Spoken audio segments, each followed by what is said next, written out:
What really happened with your host, Mike Rivero. You're listening to the Republic Broadcasting Network, where you'll find out what the Fukushima's going on. And aloha, America. Welcome to our show today. It is Tuesday, March 26, 2019, and we have got lots and lots of stuff to talk about today. So the phone lines are open, 800-313-9443. Mike is in our control room, ready to answer the phone, put you on the air with your comments, questions, and opinions here. So let's get right on into it. We are still seeing the fallout from the final Robert Mueller report. And this is going to drag on for a while because the Democrats just can't let go.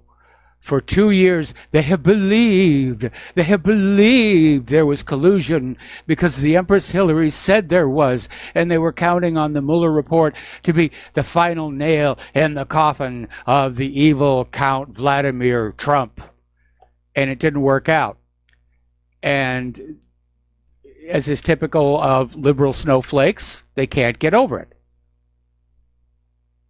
But the bottom line here is the special counsel's investigation did not find that the Trump campaign or anyone associated with it conspired or coordinated with Russia to influence the 2016 U.S. presidential campaign. Now, that's basically not guilty on all counts. This was just a big lie, you know, and we were hearing from the media that Donald Trump was Putin's poodle. He was an agent of the Kremlin. He was guilty of treason. He was an illegitimate president who would leave the White House in handcuffs and end his days in prison. Not going to happen. And, of course, the corporate media and the Democrats are moving the goalposts again to their fallback position that Mueller did not exonerate Trump of obstruction of justice, except that Mueller wasn't obstructed. Nobody impeded his labors. Apparently, he said in his report that while he could not exonerate Trump of obstruction, he found no evidence of that either. And Attorney General Barr said, yeah, there's no grounds here for a charge of obstruction. And so the Democrats are out there demanding the release of the full report. They want to go through it with a magnifying glass and tweezers, and they're just going to find something in there to revive their dream of getting Trump out of that White House. Anyway, we're hearing that when Trump first got news of Robert Mueller's report from the Barr memo, apparently he was alternately angry, elated, and frustrated, and apparently, yeah, that's how he should feel. He got put through 2 years of the ringer over this mess, and this part is over. There are still other investigations. The Democrats are still out there trying to find ways to attack him or his family, but this was the big one.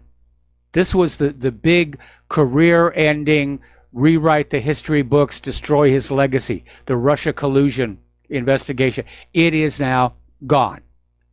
And so Donald Trump should be feeling energized and emboldened. And now he's got a chance to recast the story of his presidency. He's still got not quite 2 years, but he's got some time to maybe bring about some of the changes he promised us when he campaigned. Now, just as Trump did on election night in 2016, Trump won a victory over the conventional wisdom of his critics, which again shows they really weren't very wise at all. But Trump is vindicated. Everybody who doubted the collusion story, they're vindicated. Everybody who pushed the collusion story now has egg all over their faces, and they're looking for ways to try and get it off. All right, let's take a quick phone call. Tony in Puerto Rico, aloha. Welcome to the show. What's on your mind? Aloha, Mike. Listen, all the things that are going on with Israel, I have a feeling, Mike, that Israel is getting ready to build the next temple. What do you think? Well, they've been talking about it for years, and I think that's one of the reasons for the escalating incursions onto the Temple Mount and Al-Aqsa. But if they move to demolish the Dome of the Rock or the Al-Aqsa Mosque, that will definitely set the entire Mideast on fire. And is Israel willing to do that? I don't know. Maybe, maybe not. Certainly, there are a lot of religiously fanatical Israelis who are out there saying, yes, let's do it. We must have our third temple, which is kind of weird because there's actually been 3 temples. And when the Messiah didn't show up after the third one, it was sort of retroactively declared to have just been a refurbishment of the second temple.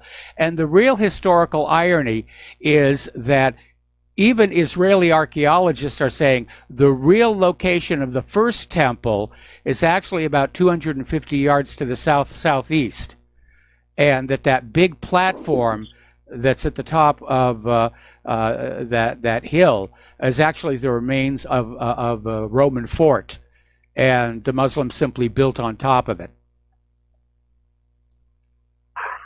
Okay, thank you, Mike. All right, thanks an awful lot. We're going to let you go. We're going to do a shout out now to our on-air affiliates who are just now rejoining the network. We're talking about the backlash from the release of the Robert Mueller report and William Barr's memo on it. And again, the Democrats just can't let go.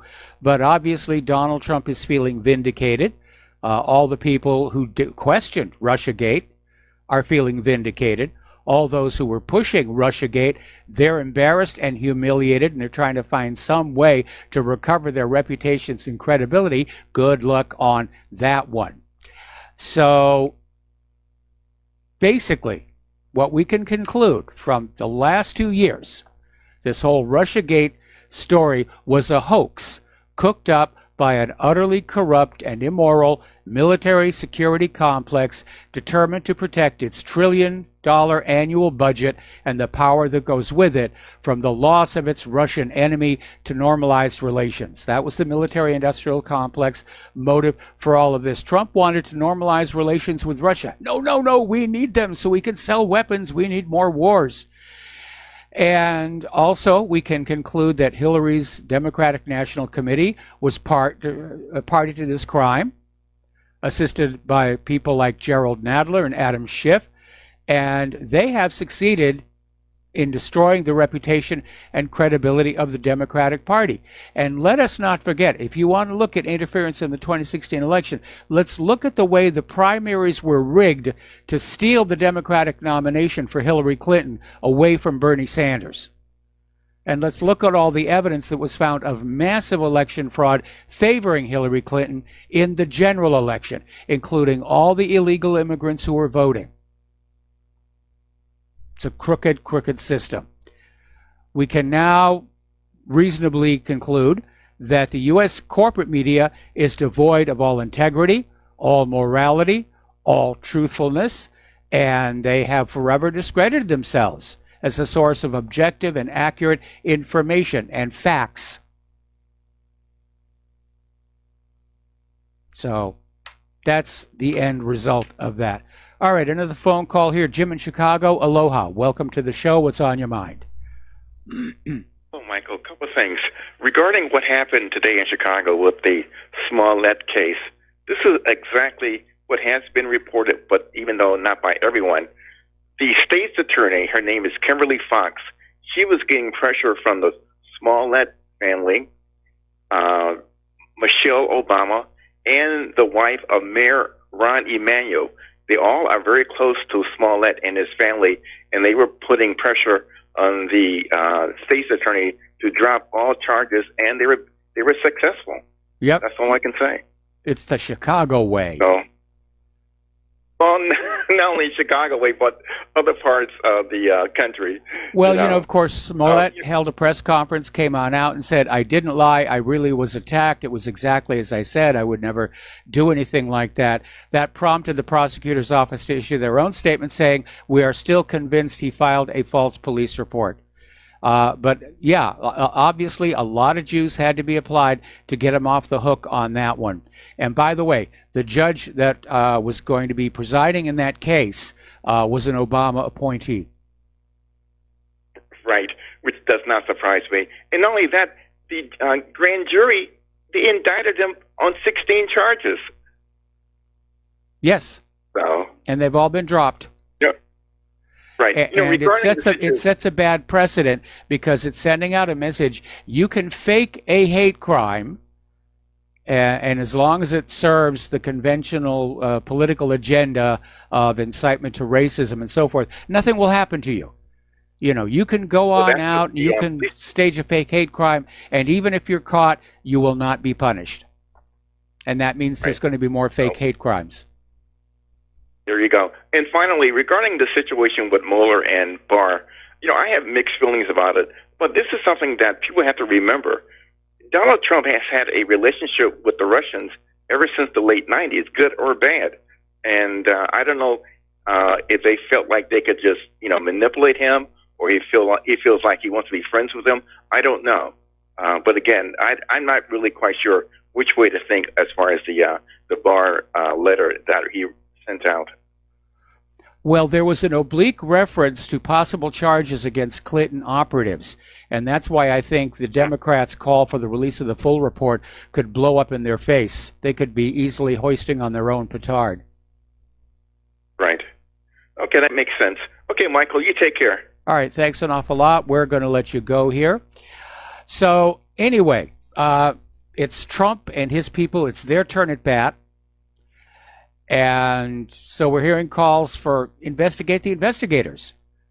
And the GOP is now going on the offense as well they should. They're going after Jim Comey, Loretta Lynch, James Clapper, and all these other people who were involved in this Russiagate story. And that includes a lot of people in the media, people out in Hollywood. This was a huge, huge hoax. It was a conspiracy theory on their part. And how dare these people sit there and scream that those of us who doubted the Russiagate hoax, that we were the conspiracy theorists. Turned out we were the ones with the facts. We were right. They were wrong. Deal with it. So basically, a senior White House official told Daily Mail on Monday, if we're all serious about getting to the truth and not just scoring political points, we're really going to have to investigate the investigators after something this far-reaching falls apart. This, to me, is starting to feel like the biggest political scandal since Watergate. It really, really is. Now, Steve Bannon is out there saying that Donald Trump is going to go full animal against his enemies with the Mueller probe. I certainly hope Steve Bannon is right, and I would encourage Trump to go full animal, because if he does not make an example of these people, they're going to come back. They still have another year and a half to come up with some fabricated accusation to try and kick him out of the White House in 2020. All right, we're going to take another phone call. Bill in Wisconsin, aloha. Welcome to the show. What's on your mind? Yeah, aloha, Mike. On Friday, when the Mueller summary was introduced, what was the date? I don't have a calendar in front of me. Let's see. Okay, That would have been 3/22. 22nd, yes. 3/22. Yeah. Now, those of your listeners that are familiar with Skull and Bones, that is a very important numerical number, 3/22. I think you're reaching. I remember watching Tim Russert in the year that George Bush W. ran against, what's his name, Kerry, and Russert pointed out, you're both 3/22 members of the Skull and Bones. And isn't that a secret organization? And both of them kind of laughed it off and said, it's so secret, we're not going to talk about it. So there is another theory that's being put out. Yeah. That on the date of 3/22, Trump made peace with the deep state. Okay, it's something to consider. Yeah, I considered it, and then I threw it in the circular file. Okay? Because he has a lot of things that he Bill, you're not listening do. to me. Okay? I think Okay, you're go really ahead. reaching here, and I've had this theory sent to me by a bunch of people that Robert Mueller and William Barr made some kind of a deal with Donald Trump, and it just doesn't seem to pass muster, because if Trump knew that he'd done nothing, then all he had to do was sit back and let the investigation implode, which is exactly what happened. I mean, why would Barr and Mueller make a deal with Donald Trump if they had the goods on him? That was their job, after all. I mean, everybody in that deep state, they wanted Trump out. On your show, Michael. They wanted Trump out. Okay, he appointed Alex Acosta, Secretary of Labor. Bill. Okay. Yes, sir. All right. Where your logic falls apart is there's a lack of motive. There's a lack of motive for Mueller and Barr to make any kind of a deal if they had the goods on Donald Trump. Okay? Because the end result of this revelation, and we knew all along there wasn't going to be anything there. This is a huge embarrassment to the FBI, to the Department of Justice, to even the CIA, the corporate media. Nobody wins out of this except Donald Trump. And except for Israel. And if Donald Trump goes to war for Israel, then that's who is the winner, as usual. Okay, well, Bill, I think you're really making a reach out there to try and tie this into Skull and Bones. And to the best of my knowledge, Trump himself is not a member of Skull and Bones. That's one of the reasons he's not an outsider. He didn't go to Yale. Yes. Okay, but that doesn't mean he won't make a deal. Yeah, but I'm not seeing a motive for a deal. I'm not seeing a motive for a deal on the part of Mueller and Barr. Okay, this is Alex Acosta, Bill. Okay, and Jeffrey Epstein. Okay, Bill. All right, listen. We're going to let you go. Thank you for the phone call. I don't appreciate people who call on in to push their agenda and won't sit back and let me respond. Where is the motive? This Mueller report is an epic fail for the Democrats, for the corporate media, for every government institution involved in it. This is turning out to be the biggest scandal since Watergate. There's no motive on their part to make a deal that destroys themselves so badly. The Democrats are going to be living with this epic fail right up to the 2020 elections. So, no, I'm not buying all these alternative theories about, Trump did collude with Russia, but there's been a deal to hide it from you, the American people. They're desperate. This is desperation on the cusp of madness to put out these ideas. They can't let go of it. That's the problem. They can't let go of it. They won't admit they were wrong all this time. They won't admit that they themselves got sucked up into this gigantic hoax. And they're desperate. They're desperate to find something they can cling to say, I was right all along. I was right all along. Well, one of the stair steps to maturity is being able to admit when you have been wrong. And we're seeing some of the people involved in Russiagate are taking that step. We're getting a few people who are turning around, like Brennan. Then we're seeing others who are not, like over at CNN. They're out there still trying to take the high ground. We're going to get into that in a little bit later in the show here.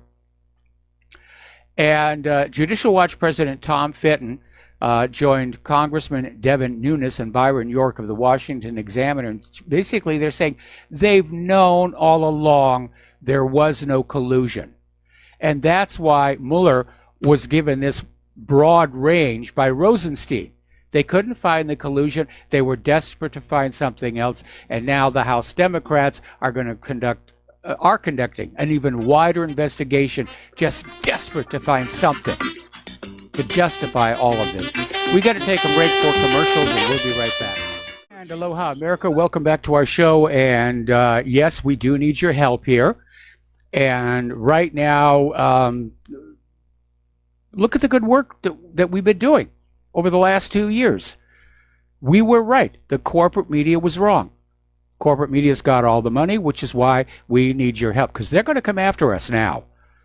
They're their reputation and credibility are rock bottom, and the only way they can try and get their audience back is to find some way to just drive the independent media out of business, going after our advertisers, just trying to get politicians to pass laws saying you can't run an internet broadcaster without all this regulation and towing the line and so forth and so on.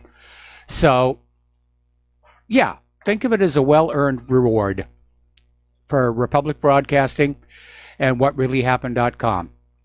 The postal address where you can send a check, money order, or if you prefer anonymity cash is Republic Broadcasting Network, 2251 Double Creek Drive, number 302, Round Rock, Texas, 78664. The phone number where you can call in with a debit or credit card donation or pledge to be a recurring subscriber is 800-724-2719, extension 1 during business hours, extension 3 at all other times. And before we go back to the phones here, I just got an email referencing the caller going on about 322, and it says you should demand that he tell you his horoscope sign. We have some very smart people listening to this show. All right, we've got some more callers on the line. Joe in California, aloha. Welcome to the show. What's on your mind? Aloha, Mike. Mike, is this correct? All the charges against Smollett have been dropped? Yes. I knew it. Well, I think the people of Chicago, or at least some of the people in Chicago, have something to worry about, because according to Smollett, he's telling the truth, and if he is, there are two MAGA hat-wearing, bleach and rope-carrying racists on the prowl going after half-black, half-Jewish homosexuals. Well, again, despite Smollett's press conference in which he reasserts his story is absolutely true, the prosecutor has issued a statement saying that even though the charges were dropped, apparently under political pressure, that they still believe, they're still convinced, rather, that he filed a false police report. Well, if any of them are listening in Chicago, I would be careful going out at the local subway at 2 a.m. Just be careful. Mike, on Trump, somebody had said, I read somewhere that they had said, will he now pardon Manafort and Stone? I know Stone hasn't yet been convicted of anything. He's been charged. But will he now pardon Manafort, and can he pardon Stone preemptively? Because those two were Manafort was convicted of charges that were completely unrelated to the investigation. Yeah, and there were some indications that he was actually railroaded into that situation, because when he was being interviewed by the FBI, they didn't say this is an official FBI interview. And so, he was sort of off of his guard. He thought they were just chit-chatting back and forth. But they took his words and said, oh, he's obviously lied here. I think Trump should. I think Trump should have pardons for everybody who got caught up unjustly in this Mueller investigation, this wide fishing net that he cast on out there. And maybe not a pardon. That would be politically reckless to do. But Trump can commute the sentences and say, let him out. Right. Okay, and I think that would be a good thing to do. A bad sign is, though, on the foreign policy side, I did see on the Ron Paul report, Trump's Syria envoy has said that they will maintain their presence in Syria. The U.S. troops will remain in Syria, and they will continue to just vet Syrian rebels that are palatable to the administration to continue this regime change project against Assad.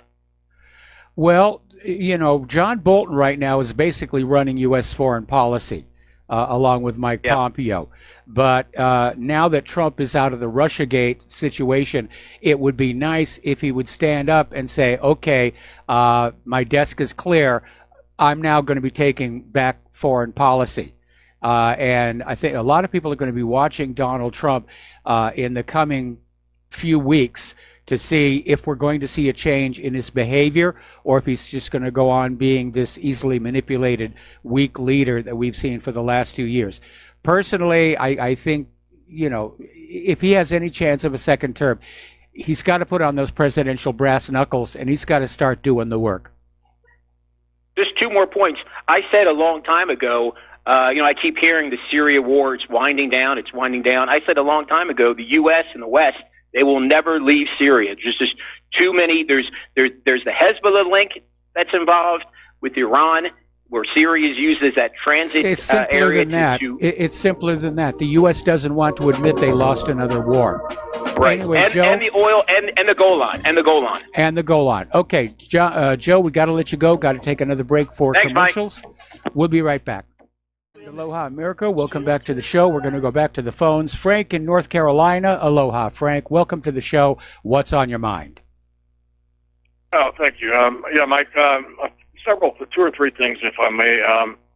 One is I was listening to an interview last night with Joel Skousen, and he stated, and I'm very skeptical of a lot of things that are a lot of the conclusions and whatnot of Joel Skousen, but I've been listening to him for many years, and I think he's fairly sincere, and I assume that most of his sources are pretty well vetted because he's been doing this a long time and whatnot, as far as his analysis of world affairs and whatnot, and he makes the rounds on alternative media. But anyway, he stated that one of the individuals, I guess suspects, that was initially taken into custody with the shooter, I think there were 3 or 4 people in the Christchurch mosque massacres, was,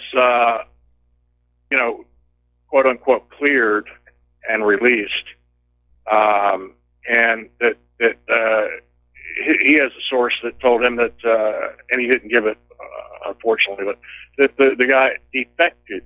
It was a very weird choice of words, defected to Israel on his release. And I just said, well, if that's true, and I'm not saying it is, but Joel Skousen claims to have that information. If that's true, well, there you go right there. I hate to say it, but the first thing that went through my mind when I heard about it was, well, Israel's hand is in it somewhere for one reason or another. What you need to do, can I make a recommendation? You need to go over to Sibel Edmonds' website and her video news, because she's in Turkey right now and she's uncovering a lot of information about this accused shooter, and there's a pattern beginning to emerge that this guy is some kind of a professional operative, which would explain the calmness that we saw when he was pulling the trigger on those people in the mosques. So it does look like we're seeing a partial exposure of an intelligence op network, and that may be the reason that New Zealand all of a sudden has banned the video, banned the manifesto, is refusing to even mention the guy's name on TV anymore. They just want this to go away. And there's definitely much that is suspicious about the Christchurch shooting. Right. And Sibel Edmonds is, she's from Turkey, right? I don't know where she's from originally. The other thing was, I'm a big Trump supporter, voted for Trump, and I've always been very skeptical that there was this collusion with Russia to get him elected. However, I just can't quite join in the celebration, because I feel that there's a possibility that maybe they held this over Trump as a club, as leverage, and maybe they got everything they wanted out of him. But the thing is, whether that's the case or not, they're never going to let up on him. They're going to have a new club to hold over him, and they're never going to let up on him. And really, if there was no collusion, as the Mueller investigation concludes, then Trump obviously knew all along that there wasn't any. How come he didn't stand up for himself more? And if he doesn't stand up for himself at this point, what are we supposed to think? Because I'm going to tell you something. I'm going to make a prediction. He's not going to stand up for himself, which means he's not going to stand up for his base. He's not going to stand up for the people who voted. Let's back up here a little bit. I think, on the presumption that Trump knew there was no collusion, I think the reason that he played it cool and didn't stand up to defend himself is that, as many Democrats are now crying and screaming, he wanted the investigation to go all the way through to the end as an embarrassment to the Democratic Party, which has definitely worked. So I love again, it. I love the Democrats. I love the Democrats screaming and crying and ripping their hair out. I can join in on the enjoyment of that. I'm just saying, but what have they not got? He gives them everything they want.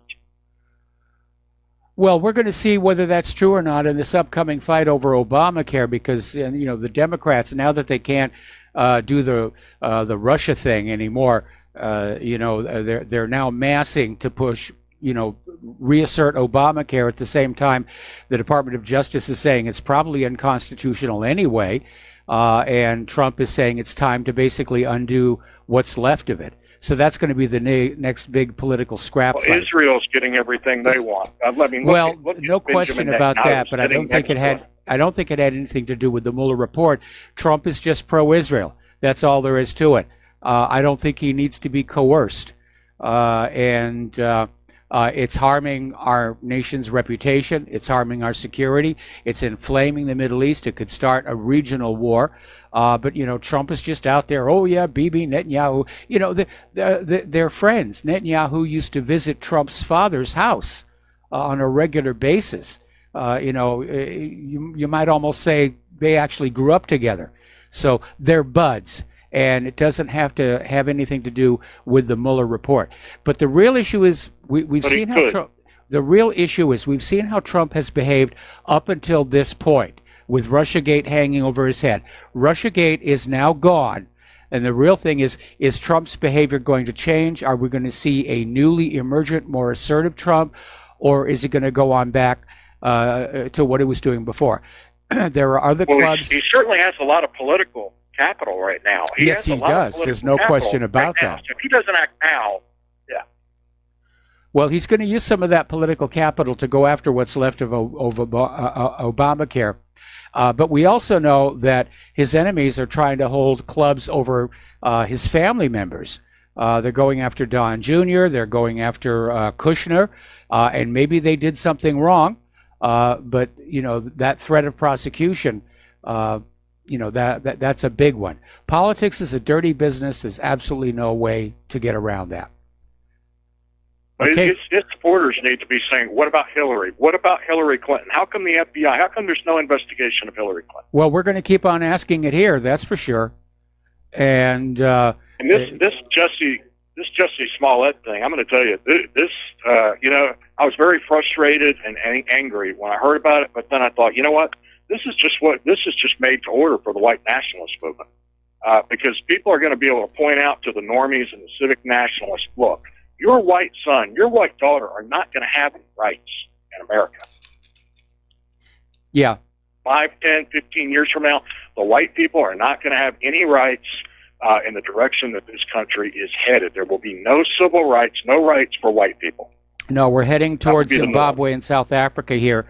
And whether Smollett was involved in a much larger operation to push that whole racism, anti-MAGA issue or not, I don't know. He is, after all, a professional actor. But somebody somewhere... Very close friends with Barack Obama, and very close friends with Barack Obama and other high, politicians, radicals in the Democratic Party. Absolutely. Okay, Frank, well, we're going to let you go and get on back to reporting on the news that we have. And we are still talking about the fallout from the release of the Mueller report. So Kellyanne Conway's reaction, she was on Fox and Friends, and she's basically calling on Adam Schiff to resign. And she, too, is calling for a full investigation into just how all this got started. And how much of it was a lie. How far do the lies and hoax extend? Now, we know that dossier was a complete fraud and a fabrication, bought and paid for by the DNC and the Hillary Clinton campaign. The money was laundered through Fusion GPS. There are a lot of people who are dirty with this now, and they should be investigated. So One thing that's come on out of this article over at Breitbart, we can never trust the corporate media, the FBI, or the intelligence community ever again. And looking back over the history of frauds and hoaxes and deceptions, we shouldn't have been anyway. But that's the lesson that we learn here. Never trust the corporate media, never trust the FBI, never trust any government agency ever again. Okay, we're going to go ahead and take another phone call. This one is from Dustin, New Jersey. Aloha, Dustin. Welcome to the show. What's on your mind? Mike, I got a couple things to say, but Skull and Bones, all Skull and Bones is our gang's version of the He-Man Women Haters Club. It's a bunch of rich kids getting together and doing their thing, drinking, doing this, doing that. That's all that is. Well, people will make more that's more the Freemasons here. You need to remember Skull and Bones is definitely tied on in with the CIA and the power structure. In fact, it's part of where the power structure recruits its next leaders. That's true, but it's nothing more. I mean, we use the numbers and Kerry and running against Bush and this or that. But you know what? Kerry lost, and I would guess Yale would be more liberal than conservative, which Bush was, right? Yes. But they're both globalists, so, you know. But, Mike, on that Smollett thing, yeah, I mean, the previous caller's wrong. Like, this hurts black people. Because, like, is Michelle Obama going to call up for the average black person in Chicago? Like, if he did that? Or an Asian person? Or a white person? Or somebody pink polka dot? Transgender, whatever. This is about money and power, man. This is about who how much money he had. That's what this was about, man. You know, nothing more. You know, I mean. Well, I wouldn't say there was nothing more there because of the amount of juice that was brought to bear to get all these charges dropped. With the prosecutor still saying, you know, we're convinced he filed a fake police report. I mean, they had those other two gentlemen who apparently just confessed to being part of the hoax. It was an open and shut case, and yet they dropped it. Now, somebody with a lot of power and juice stepped on in there, whether, you know, whether somebody was bribed or threatened, we don't know. But that kind of political influence brought to bear on this case tells me this was more than just about Smollett's salary on the empire. But, Mike, also, he did a federal charge of the Postal Service. That Trump could, and also, like, the whole, you know, racism, but, like, you know, anti-hate thing. Even though it's against himself, they could still charge him with it. Like, if it was somebody else, they could charge him with a hate crime. They're even not going to charge him. Himself. They're not going to charge him. Well, that's Chicago. What about the federal government with the postal thing? Sending letters in the post? Well, we'll see what's going to happen there. But, again, somebody with a lot of power is protecting Smollett. And I don't think it's just because they think he's a great actor or they're a fan of Empire and they don't want to see him leave the show. But what was really notable in all the reporting about the dropping of the charges was how quickly it happened. Because the case was moving forward, they were going through all the procedures, and then all of a sudden there was an announcement of a sudden development which was not clarified what that development was, and all the charges were dropped. So, you know, right after the Mueller report, Mike, like, it wasn't like a payback, like, oh, Trump got off because, and then we'll let this guy go. It's like a tit for tat. Could it be? I don't know. You know, I'm not in that. We're dealing with two different levels of politics here. But again, Smollett may have done this to push this whole, you know, there are entities in this country that are trying to push this narrative of racial tension. And the FBI was doing it back in the 1960s to try and split the anti-war movement in order to weaken it. And they came up with these things like the Black Panther coloring book and all this other nonsense to keep whites and blacks just, you know, angry with each other. And it's happening all over again. And Smollett's little fairy tale is part of that agenda. And that may be why It somebody... just pisses me off. What? It just pisses me off how just this whole system is set up anymore. Yeah. I don't know how you do it, Mike. Like, I'm ready to throw my shoes at my TV because it's just like nothing's getting better. It's either the same or worse. It's getting worse. And again, I'm seeing in the future a Soviet Union-style collapse for this country. And everybody needs to get ready to get through some very hard times and to build a new nation that once again belongs to we the people. Going back to that Constitution, the first 13 amendments, no private central bank, strict limits on campaign donations so that politicians cannot be quite so easily and openly bought. Anyway, Dustin, we're going to let you go here. We're going to take another phone call before the next commercial break. Chance in West Virginia, aloha. Welcome to the show. What's on your mind? Hello, Mike. Folks, really, this man Smollett belongs to 3 protected classes. He's half black, he's half Jewish, and he's gay. Now, Yes. are people really surprised that he got away with this? I mean, really. And number 2, the New Zealand shooter spent 90 days in Israel, more Yes. days in Israel than he did the other countries. And that should tell you something right there, that he's most likely a Mossad operative. I'm surprised at folks.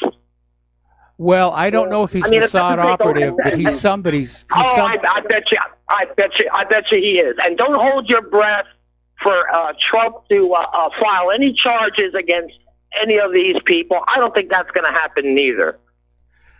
Okay, I well, really don't. again, to back on up, I don't know that the Christchurch shooter is a Mossad operative, but it's becoming very obvious he's somebody's operative. That's what Sibel Edmonds is uncovering over there in Turkey, because this guy was just traveling. I'll bet you my bottom dollar. I'll bet you my bottom dollar. Can we have a rule here that you not cut me off? Okay. I'm sorry. Yeah. So I know you're betting your bottom dollar. He's Mossad. We're never going to know anyway. They're going to have a show trial for this guy down there. They're going to basically fake an execution and put him into some kind of witness protection program. Yeah, you might be right. You might be right, but that doesn't negate the fact that he's most likely a Mossad operative. I would bet my bottom dollar. Well, I understand you're willing to bet your bottom dollar, but what we don't have are facts to support that. We have a suspicion, okay, I will grant you, but he was going in and out of all kinds of different countries. Anyway, Chance, we're going to have to let you go. We got to take another commercial break, and we'll be back with another phone call after these few words. Aloha, America. Welcome back to our show. And before we go back to the phones, a couple more developments in the Jussie Smollett case here. The first is that apparently the judge has now totally sealed the case. And that should raise a red flag that something crooked was going on. And Breitbart is now reporting that back in 2016, George Soros donated $408,000 to a super PAC that supported Cook County's state's attorney Kim Foxx, whose office prosecuted and then dropped the Jussie Smollett case. Now, that doesn't mean that George made a phone call, but it certainly put him in a position where he could have. All right, so let's see. Our next caller is Mark in North Carolina. Aloha, Mark. Welcome to the show. What's on your mind? Hey, Mike. A number of things, but one of the things is with the Golan Heights there, how it's tied into everything with Trump. I don't think he's being blackmailed on this. I think that's Kushner, and I'll tell you something else too. This guy Pompeo, I was watching something yesterday on YouTube. I don't know if you ever heard of the show No More News with Adam Green. Yeah. And he was going into this end of time business, the end of time. And this guy Pompeo, he is really this guy is a nutcase, a religious nutcase. Not only he's a full-blooded Christian Zionist, and by that he's looking for the end of time. And what I understand, Green was saying there were CIA agents that were interviewed. They didn't give the names, of course. And I got no use for the CIA anyway. But even for them, this guy is considered crazy. They said they were really worried about him when he was with the CIA. Okay, Mark, you keep fading out. I need you to hold that phone up closer to your face. All right, hold on, let me go in here. Any better now? Yeah, let's. Okay, so just sort of sum up what you're saying. What I'm saying is that Pompeo is crazier than I thought. He's a full-fledged Christian Zionist, and Adam Green was saying that CIA people were interviewed, and they said they're really scared of the guy. Yes. I mean, the guy is really not. He's running our foreign policy. Either him and the other clown there, Bolton. We're in trouble.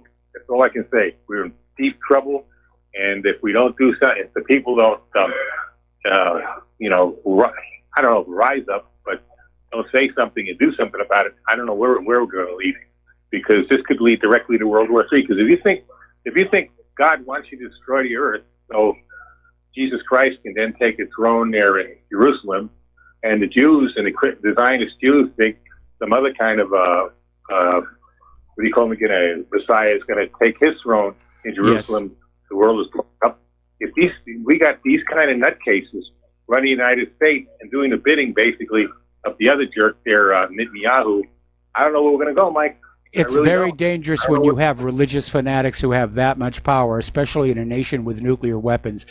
Anyway, Mark, I'm going to have to let you go. We got to take a break for station identification, and we still have callers on the line. We'll be back with hour number 2 after these few words. And aloha, America. Welcome back to our show, hour number 2, and we're going to take 2 more phone calls, and then we're going to close the lines for a while because I'm way, way behind on my talking points. So let's go to David in San Francisco. Aloha, David. Welcome to the show. What's on your mind? Oh, thanks, Michael. You know, I noticed as I was studying Barr, Attorney General William Barr, the guy that just gave a pass to covering up the Mueller report, I noticed that when Barr was the guy that gave Oliver North a pardon. He was the Attorney General under George Bush, the dad, and he gave Oliver North and Elliot Abrams and thinking it was Defense Secretary Weinberger.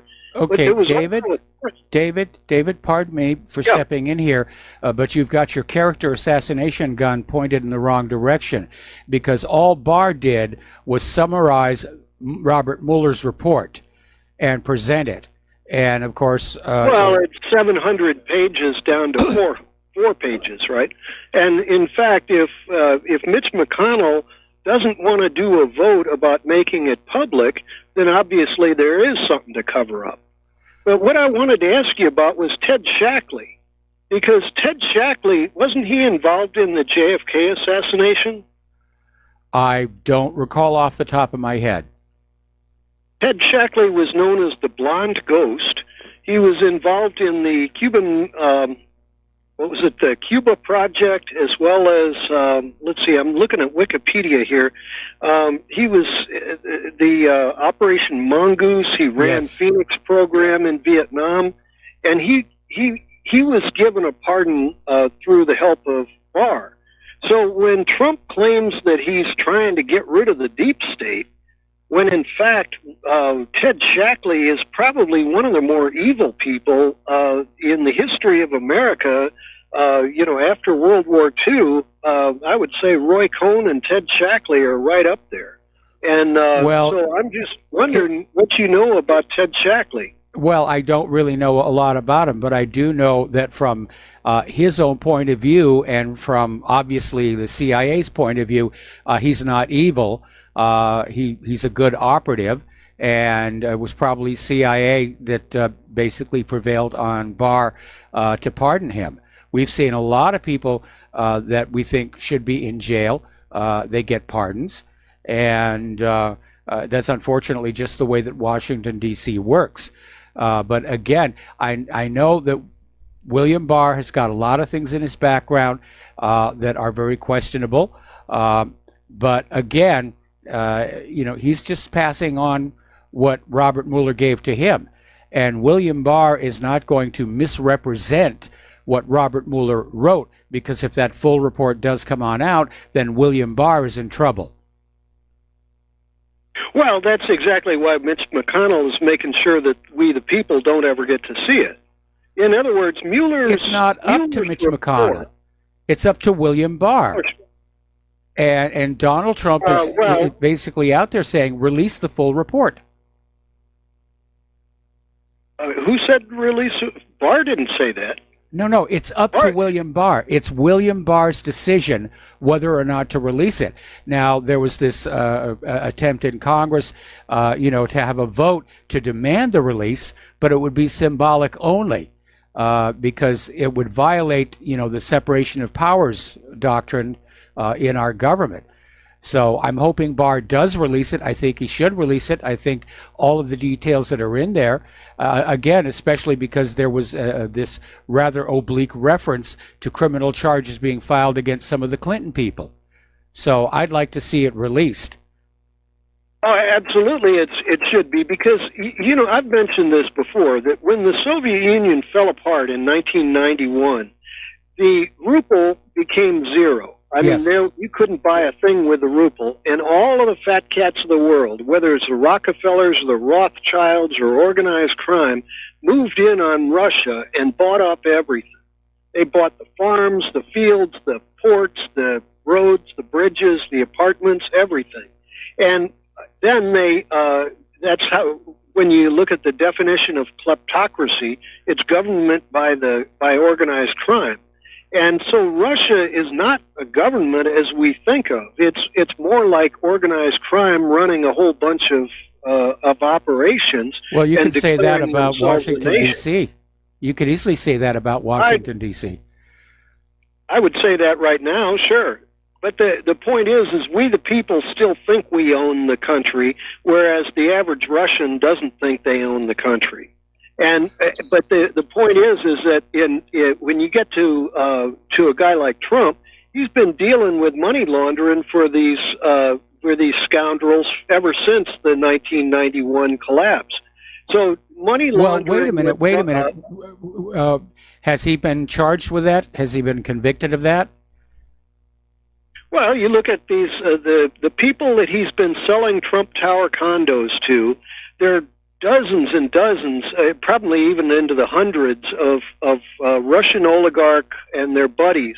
In fact, there's a guy that's wanted by Interpol. That falls far. Hang on, that falls far short of evidence that Trump was engaged with money laundering with the Russians. It's an accusation only, and the fact that Russians are renting condos from Trump's tower, that doesn't constitute evidence. They're not renting; they're buying. They're buying. Fine, then they're buying. There's a money laundering operation. Okay, but David, listen to me. Okay, the fact that Russians are buying condos in Trump Tower does not constitute proof that Trump is knowingly engaged in money laundering with the Russians. And by the way, Felix Sater says different. Well, that's his opinion. You know who Felix Sater is, right? I've heard the name. The guy that bumped it up. Yeah, Felix Sater is the guy that the average price of a condo in Trump Towers was going for like $90,000 or so. Felix Sater was the guy that got in touch with all these organized crime guys and figured out that if they just came up with a blanket $250,000 apiece, then these Trump condos would become like poker chips. And that nobody needed to live there. They were just collateral for organized crime to do money laundering. And that each condo, if it was declared $250,000, that they'd be, whether it was in Panama or Miami Beach or anywhere else, that these guys would be able to basically have poker chips that they could bounce around the world and use as collateral for $250,000. And that's why Trump claims that he's rich and powerful, but he's really rich and powerful only because people believe his crap. Okay, David. Okay, we're going to drop you here. I get tired of people calling into the show to push a piece of propaganda here. And the reason I say it's propaganda is even stipulating that all these Russians were buying these overpriced condos in Trump Tower, it's a leap without substantiation that Trump knew that that's what these condos were being used for. And I think now that Russiagate has collapsed, we're going to start seeing all kinds of other accusations against Trump start to come on out. They're going to be calling into all of the independent media, radio shows. They're going to be trying to post to all the websites. We're going to have to be very, very careful. They're just going to dogpile on Donald Trump. Trump did this. Trump did that. Trump passes wind in elevators. He dances barefoot on shag carpeting. He's evil. All right, so we're going to take one more phone call, then we're going to close the lines. Paul in New Jersey, aloha. Welcome to the show. What's on your mind? Hello, Michael. Concerning Jussie Smollett, yes. For one, the Attorney General of, I guess that's the state of Illinois, Kim Foxx, she's a Democrat. She won overwhelmingly in yes. the election, 72%. So that really tells you a sample of the political like agenda and views of typical Chicagoans that they would cover up for this crime and not, apply the law here, which so. Well, I don't think the individual citizens of Illinois had anything to say about it. And again, the reason that Kim Foxx may have won so overwhelmingly was a very generous donation by George Soros, which we just reported on a little while ago. Well, it's a democratic state, especially for the city of Chicago. But I think one of the things we as a white people can do, right, in this case, is, they're sending a message by doing this. I mean, here he's a black criminal, commits a crime, and I think he would have probably testified to see innocent white people sent to decades of prison if they had arrested some happenstance white people in the vicinity. He would have probably testified and said, yeah, that's the guy who did it, and probably saw some innocent white people sentenced for decades. He probably would have. Well, see, here's the point. When he was going to trial, it was for filing the false police reports and various other things. And they had an open and shut case because they had his two friends who helped him stage the incident, and they were ready to cooperate. Now, somebody else emailed in and said that maybe the reason the Smollett case was dropped was that he was going to name some very big, powerful names who were behind this, that he might have been ready to say, yes, I was put up to this by these other people who wanted a racial incident. And that may be part of what happened there. The fact that the judge has sealed the entire case, though, I think is very suspicious. Right. Now remember this, though. He could be brought up on federal charges by yes. William Barr for the mailing and sending terroristic threats in the mail. So that could be a federal charge. But we won't expect that from Mr. Barr either. I don't expect this. But I think the subtext to this, and this is a classic thing that all white Americans know, are really in black districts and in black areas that are run by majority black areas. You're not going to be safe, and you're not going to be get good justice if you are attacked in those areas. So remember that, white people out there. Segregate yourself. Boycott Chicago. Don't go there. Yeah, you heard what I said. Yeah, don't I go heard what there. you said. Boycott all right. And Thank you very much. All right. We are closing the lines, people, because I got too many agenda-driven phone calls for one day, and I am way behind on my talking points. All right, we're going to do a shout-out now to our on-air affiliates who are just now rejoining the network, and we're going to get back to the actual news here. And I got to tell you, I'm suspicious about all these calls who come on in and say, white people need to self-segregate, white supremacists. Yet, no, we're not a white supremacist show. For one thing, I don't consider myself white. I'm your basic poi dog, mixed breed. And I don't support white supremacism. I think they should rebrand themselves. I think Americans should be proud of being Americans, is what I think should be going on.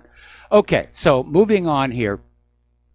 Stacey Abrams, who reportedly is being considered for vice presidential running mate to Biden, Joe Biden, is out there making a lot of noise right there. And she's saying she's deeply suspicious of Robert Mueller's final report. and that the American people should be deeply suspicious that it cleared the president of any collusion with Russian officials. And she said, I tend to think it's like having your brother summarize your report card to your parents. And apparently she's still out there insisting that she won the Georgia gubernatorial race. Meanwhile, Adam Schiff is, again, they can't let go. And he's out there saying, we need another investigation. We need more investigations. We need to keep going on this.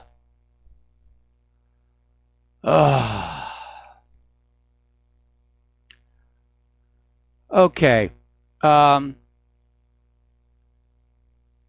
Here's one that's really out there in left field. John Schindler is out there tweeting that the reason Robert Mueller didn't put any indictments for Donald Trump in his report is because Trump's crimes were just too secret. They had to be classified. What he had done was just so horrible that it had to be covered up. I mean, that's how desperate they are to try and spin this. And here's another one from Carrie Lutz. Did Mueller make a deal? And we're going to have weeks of this. In fact, they're going to run this all the way to 2020. We don't believe the Robert Mueller report. I mean, how quickly Robert Mueller has gone from being the knight in shining armor for the Democrats to just being this evil villain who failed to deliver. Representative Rashida Tlaib, I don't know how to pronounce that, Tlaib, is still pushing for a Trump impeachment. She doesn't have anything. Certainly the Mueller investigation, nothing in there comes up to the level of impeachment. And she's already out there pushing for lawmakers to create a new commission that would inquire whether President Trump committed impeachable offenses. Well, he certainly didn't in the Mueller report. And they're trying to shift the goalposts to say it was obstruction of justice. But again, Mueller wasn't obstructed. Neither were any of his people.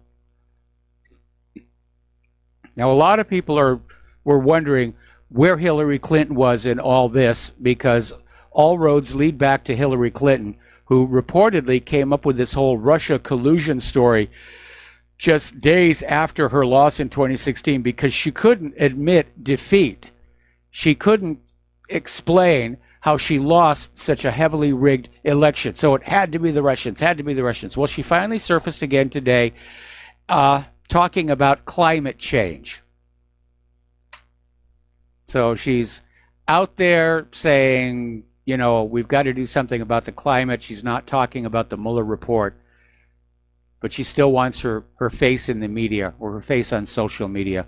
Latest word is that if no clear front runner emerges from the Democratic field by the fall, that Hillary is planning to step on in. And that's bad news as well. Now, interestingly, despite all the nattering and gromishing and wailing that's going on in Congress over the Mueller report, especially among the Democrats that are actually running for president in 2020 are remaining silent. They're trying to, all of them, avoid the controversy.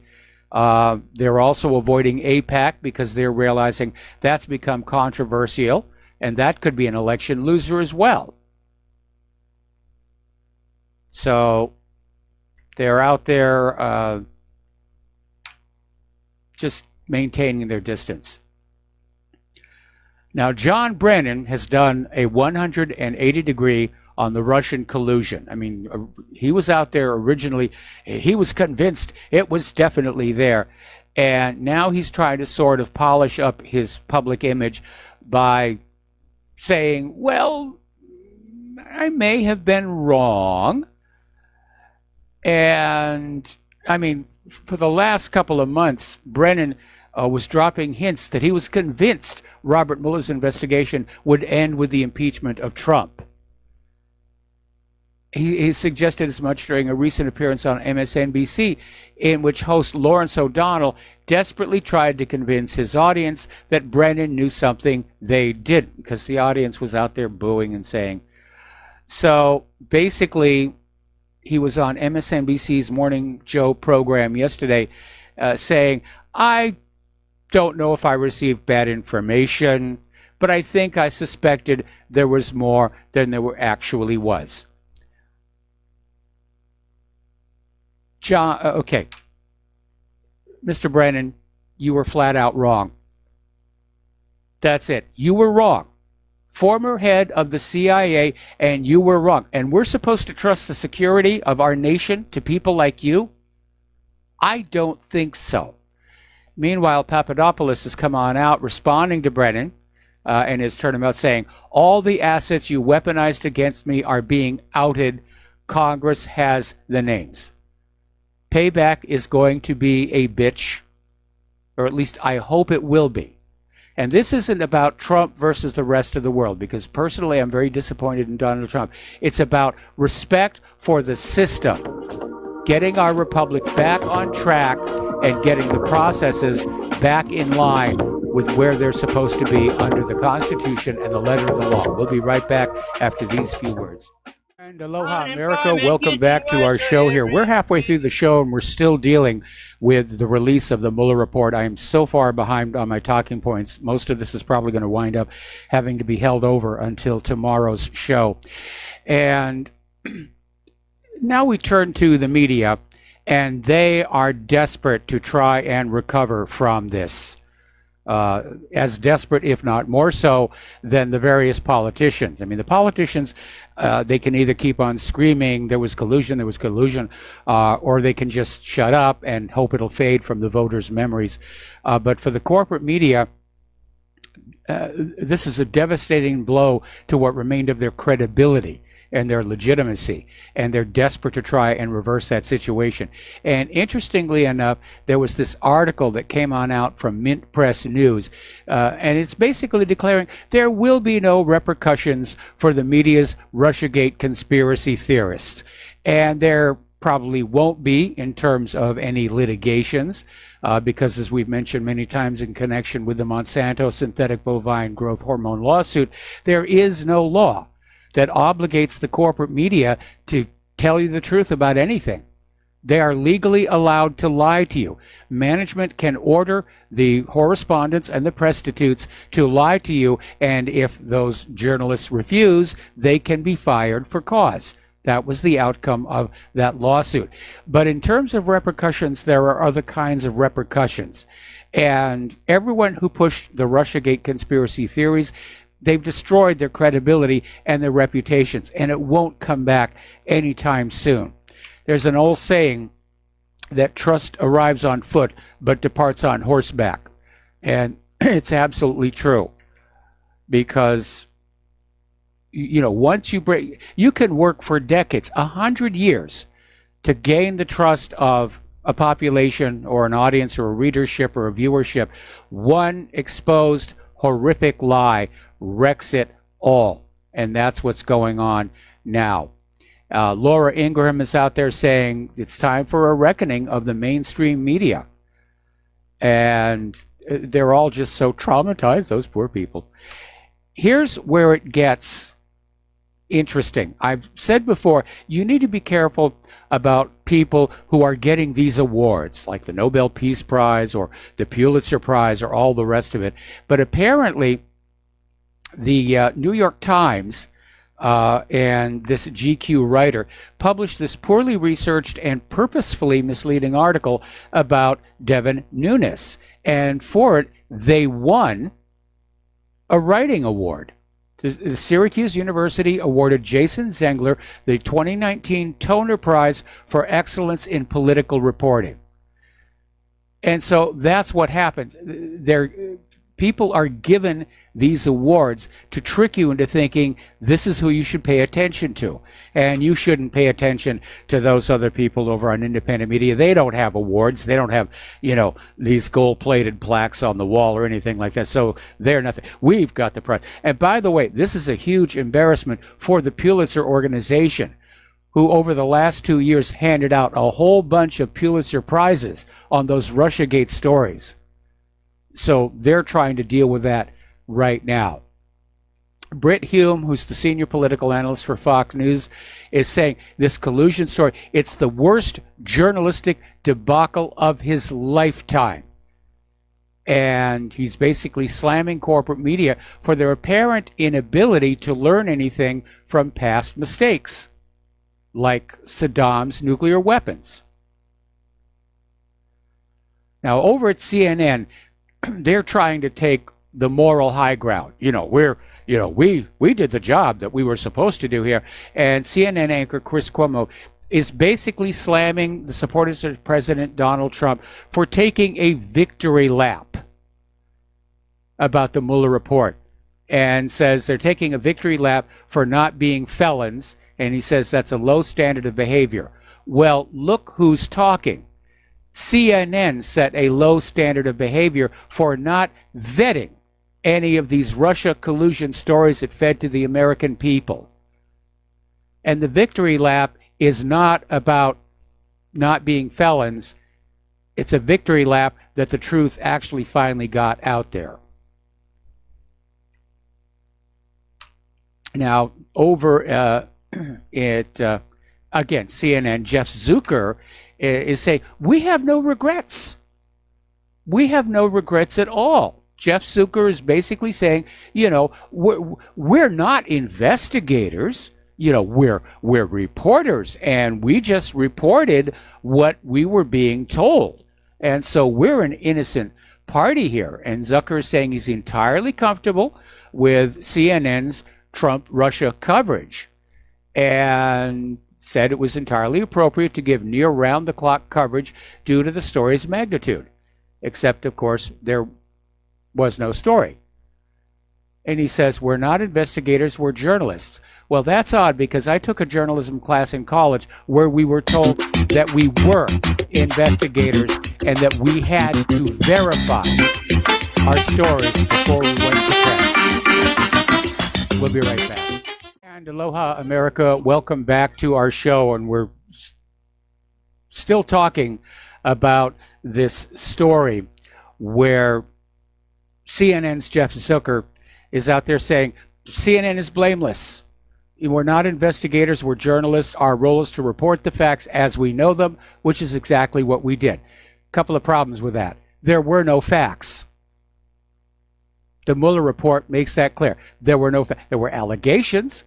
There was a lot of rumor and innuendo, but that's not the same thing as news.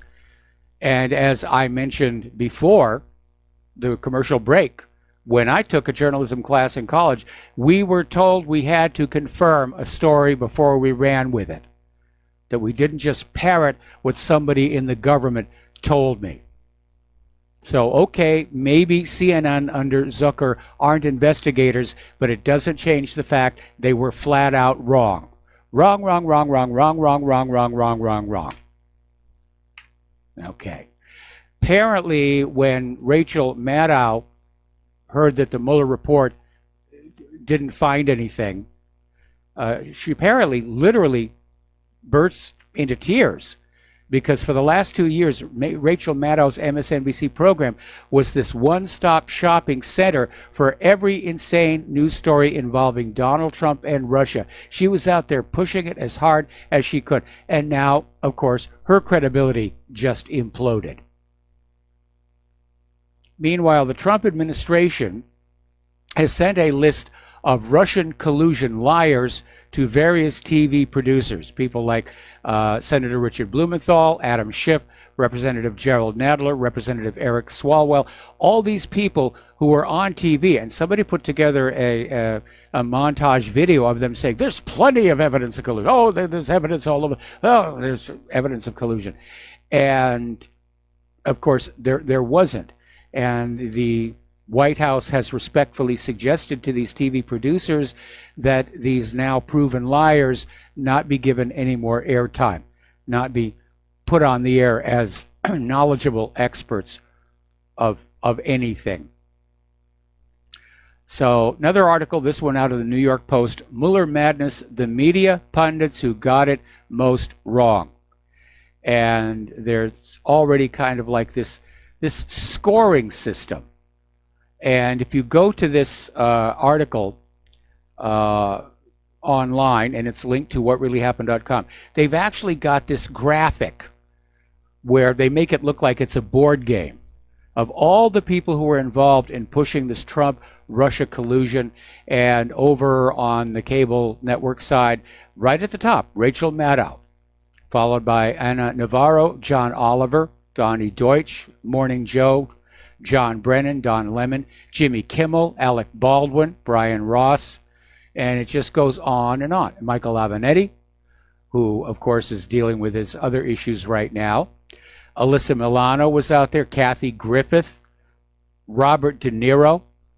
All of these people just blew up their own credibility.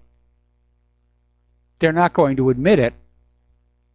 They're going to go on saying, well, you know, it was they're either going to say Mueller sold out, or Mueller made a deal, or there was collusion, he just couldn't find it, or it's all a Russian plot. These are not people who will admit that they were made fools of. Because I think the vast majority of them probably really believed the Russia collusion narrative. And it was handed on down to them, going all the way back to the Hillary Clinton campaign, and she started to put it on out there, and it trickled on down, and a lot of people really probably believed it. And they bet their reputations and their programs on that.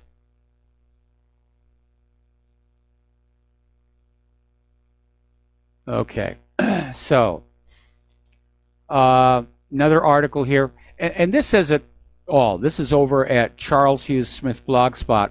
Falling for a con is painful, and the first reaction is to deny being conned. The second reaction is to blame skeptics for having been right all along. And we're seeing all that happen. We're seeing all that happen. The people who were fooled by this hoax, they don't want to admit it.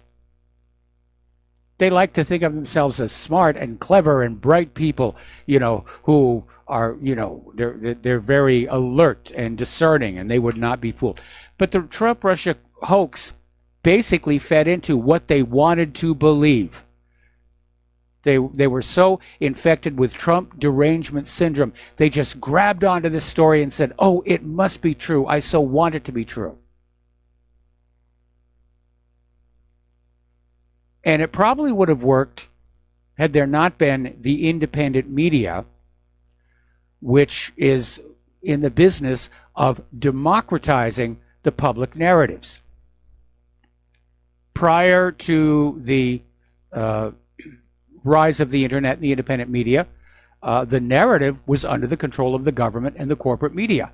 They would say it, it would broadcast out, the American people would, for the most part, believe it, and those who didn't couldn't get their version out. It was total control. The internet and the independent media have broken that. We are a democratizing process. We're democratizing the public narratives. And the elites don't like that, because we've taken away from them one of their most powerful tools of statecraft, which is the ability to lie with impunity. Because when you can lie with impunity, you can get the citizenry to agree on the narrative and the context, and that leads to political legitimacy and the obedience of the people, who believe Saddam had nuclear weapons, and therefore we're going to send our children off to be killed and crippled in Iraq, or various other variations on that theme. All right, now let's talk about Hollywood and all those movie stars who said they were going to move to Canada when Trump won the White House. They're still here, and they're still out there trying to scream that, you know, Trump is guilty of treason. And you need to basically look at all this hate that was being spewed on out from supposedly liberal, accepting people.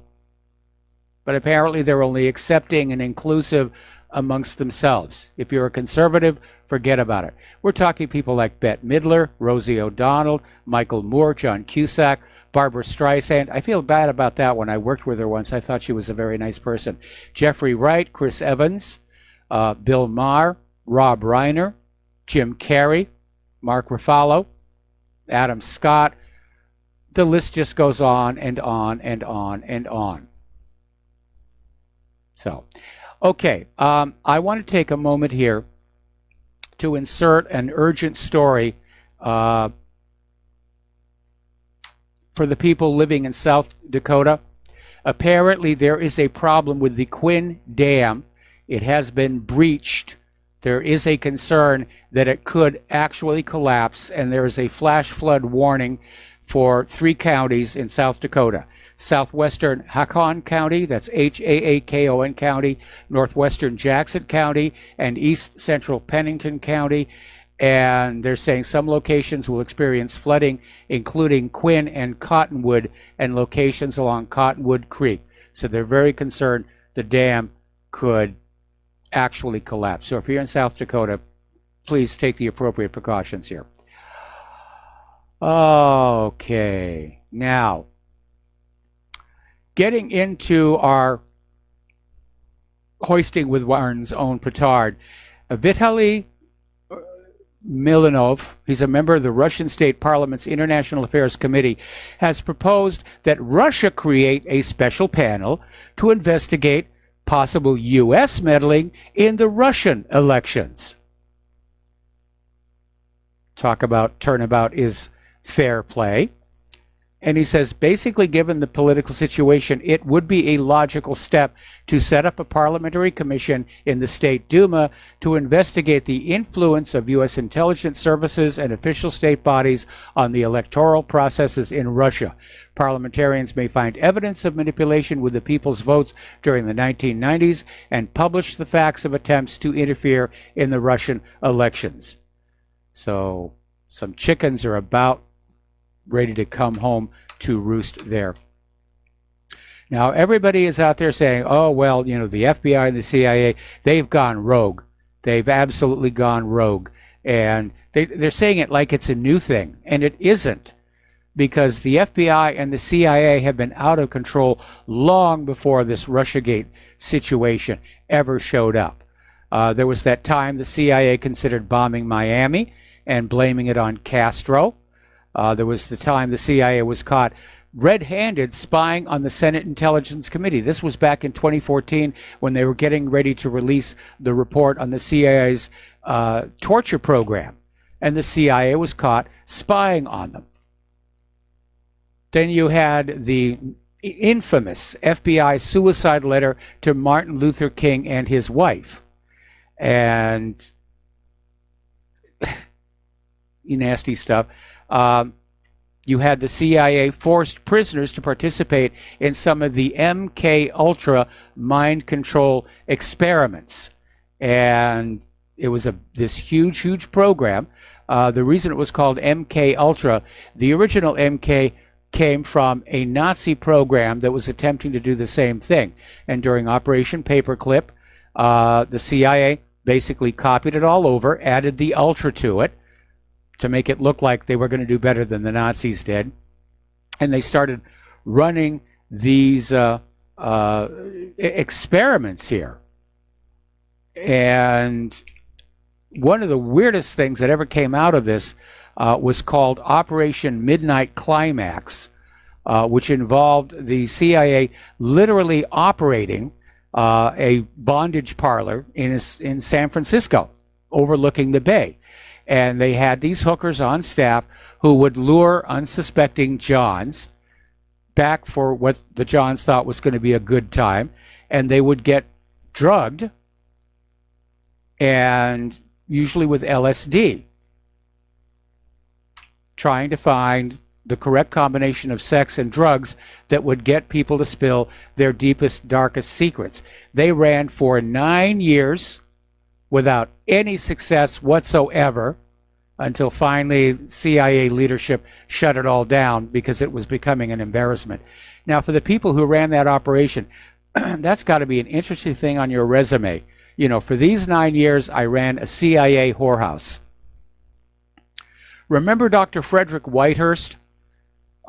He was a supervisory special agent at the FBI's crime lab, and he blew the whistle that the FBI crime lab engaged in systematic forensic fraud to benefit prosecutions. And he blew the whistle in 1994. Nothing was done. He took his case to the Department of Justice, and the FBI really didn't like that. And Whitehurst was eventually chased out of the FBI. Then we have, of course, all the times the FBI has routinely staged acts of terrorism.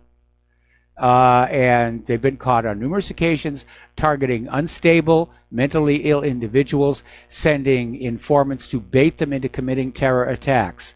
And before these individuals can actually carry out the attack, the Bureau intervenes, presenting the foiled plot to the public as a successfully thwarted attack. And in 2011, journalist Glenn Greenwald summarized several examples of this deceitful tactic. Apparently, the FBI subjected 19-year-old Somali-American Mohammed Osman Mohammed to months of encouragement, support, and money, and convinced him to detonate a bomb at a crowded Christmas event in Portland, Oregon, only to arrest him at the last moment and then issue a press release boasting of its success. In late 2009, the FBI persuaded and enabled Hossam Maher Hussein Smadi, a 19-year-old Jordanian citizen, to place a fake bomb at a Dallas skyscraper, and separately convinced Farouk Ahmed, a 34-year-old naturalized American citizen born in Pakistan, to bomb the Washington Metro. False flags. It's a big part. And then, of course, you have Operation Mockingbird, which, again, began in the post-World War II environment. They admired how the Nazis had controlled the German media. They wanted to emulate it. And Operation Mockingbird began back then. It exists to this very day, and its goal is CIA control over all the corporate media. All of the top management in all of the corporate media, newspapers, TV, radio, whatever, are CIA assets. So, after all of that, where do we go from here? Well, we're going to keep on publicly naming and shaming everybody who pushed that Russia collusion story. We can't let the American people forget that. We've got to remember those names and hold them up to public humiliation, especially as we get closer to the 2020 elections. But over at the Electronic Intifada, they have a different idea. They're saying, okay, we had 2 years of media hyperventilation that Russia had interfered in the U.S. internal political system, and it was a bust. But there is plenty of evidence of foreign interference and collusion in U.S. politics, but it's not from Russia, it's from Israel. And they're absolutely right about that. Corporate media won't touch that, of course. Boy, do you remember the brouhaha when Representative Ilhan Omar stood up and said, we need to talk about all the people in this chamber who are getting money from Israel supporters, and ask how is it influencing their vote. And oh my goodness, it's anti-Semitism. It's an old anti-Semitic canard. How dare you say that? And from the reaction, you could tell that Omar hit it right on the head. All right, turning to other international news here. There had been a reported ceasefire between Gaza and Israel. That apparently turned out to either be inaccurate or just ignored because the IDF and Gaza are continuing to fire rockets at each other. So the bloodshed is continuing. And even worse, it looks like Israel is bracing for a massive ground operation in Gaza. We're going to talk about that more after these few words. And aloha, America. Welcome back to our show here. We're talking about the situation between Israel and Gaza. And Israeli media is reporting that Israel is transferring 2 brigades, infantry and armored corps, from training and headquarters areas to the Southern Command area. There's a focused mobilization of reservists to specific zones, and said that the current round of reservists are from intelligence and air defense units. So it looks like Israel is really going to uncork on the Gazans here. There's another similar article, this one from memc.org. Apparently there's a limited call-up of reservists, and Brigadier General Ronen Menelis alleges that a rocket was fired from Hamas operatives from a military post in Rafah that had a range of 120 kilometers. And I mean, these Hamas rockets are little more than hollow tubes stuffed with dynamite, and they have no guidance systems. I think this was all kicked off with a false flag, and I think it's all part of Netanyahu's bid for re-election, because unfortunately in Israel, killing Palestinians is good politics. Apparently, there's questions about whether Israel is really interested in a truce with the Palestinians in Gaza, and it has to do with this organization called MEMO, Middle East, I'm not sure what the rest of it is here, but basically saying that the talks that they've had are going nowhere, and he said there's kind of an Israeli procrastination. And no, Israel does not want a truce with the Palestinians in Gaza. They want Gaza. And way back when Ariel Sharon had said, we're going to leave the Gaza Strip to the Palestinians, and there was an implied deal. We'll let the Palestinians have the Gaza Strip, and the world ignores the illegal settlements we're going to build on the West Bank. And I predicted all those years ago that as soon as those settlements were facts on the ground, that Israel would move to retake Gaza. It may be about to happen now. Still hearing a lot of repercussions from Trump's recognition of the Golan Heights. And a lot of people are out there saying this is going to lead to the further isolation of the United States, because the rest of the world is condemning the move. They're saying it's illegitimate, it violates international law, it violates United Nations sanctions. It's coming across as extraordinarily arrogant of Trump to do. Now, Saudi Arabia is out there saying that recognition of the Golan Heights, they're denouncing it. Okay, we got to take a break here for station identification. Back with hour number 3 after these few words. And aloha, America. Welcome back to our show. Hour number 3, and the phone lines are still closed because I'm way, way behind on my talking points. So we're talking about Donald Trump's recognition that the Golan Heights is now part of Israel, which under international law, he doesn't have that authority to do. And of course, Benjamin Netanyahu is proudly showing off that proclamation as part of his political campaign. And it's just drawing condemnation from around the world. The Gulf states have all rejected this decision. Pretty much every other nation on earth has rejected Israel's claim to the Golan. Now, basically, Israel stole the land during the 6 Days War, which, again, Netanyahu was saying was a defensive war. How is a defensive war grabbing more territory than you had before? That just doesn't make any sense. But from Israel's point of view, all the wars are defensive wars, even when they're invading and conquering other people's territory. In 1981, Israel annexed the territory, and the rest of the world said, no, we don't recognize it. We absolutely do not.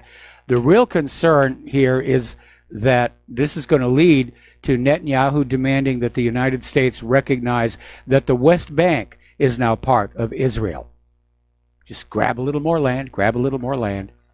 That's Israel's idea of Middle East peace. I want that piece over there, and that piece over there, and that piece over there.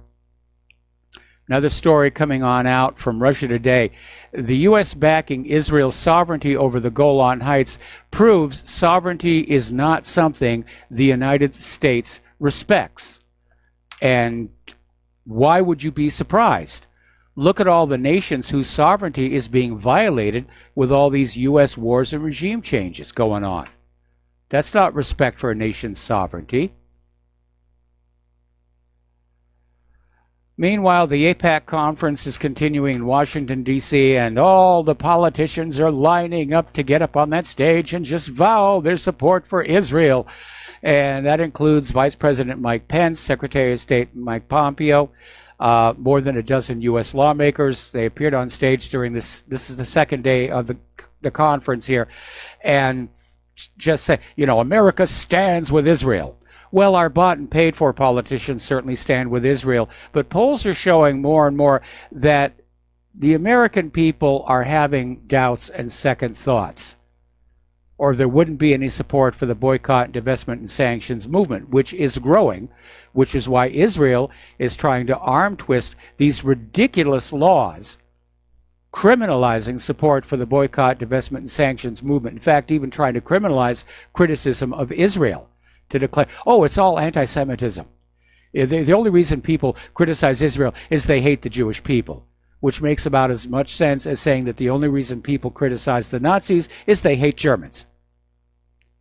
It's nonsensical, but Israel has gotten away with this for decades, courtesy of the American corporate media. Now, New York Mayor Bill de Blasio got up on that stage at AIPAC, and his speech basically was a testimonial to the Democratic Party's inherent racism against Palestinians. This supposed progressive mayor never mentioned Palestinian conditions under occupation. He never mentioned their second-class rights in Israel, while touching again and again on the Jewish history of persecution and exclusion and expulsion. Well, whose fault was that?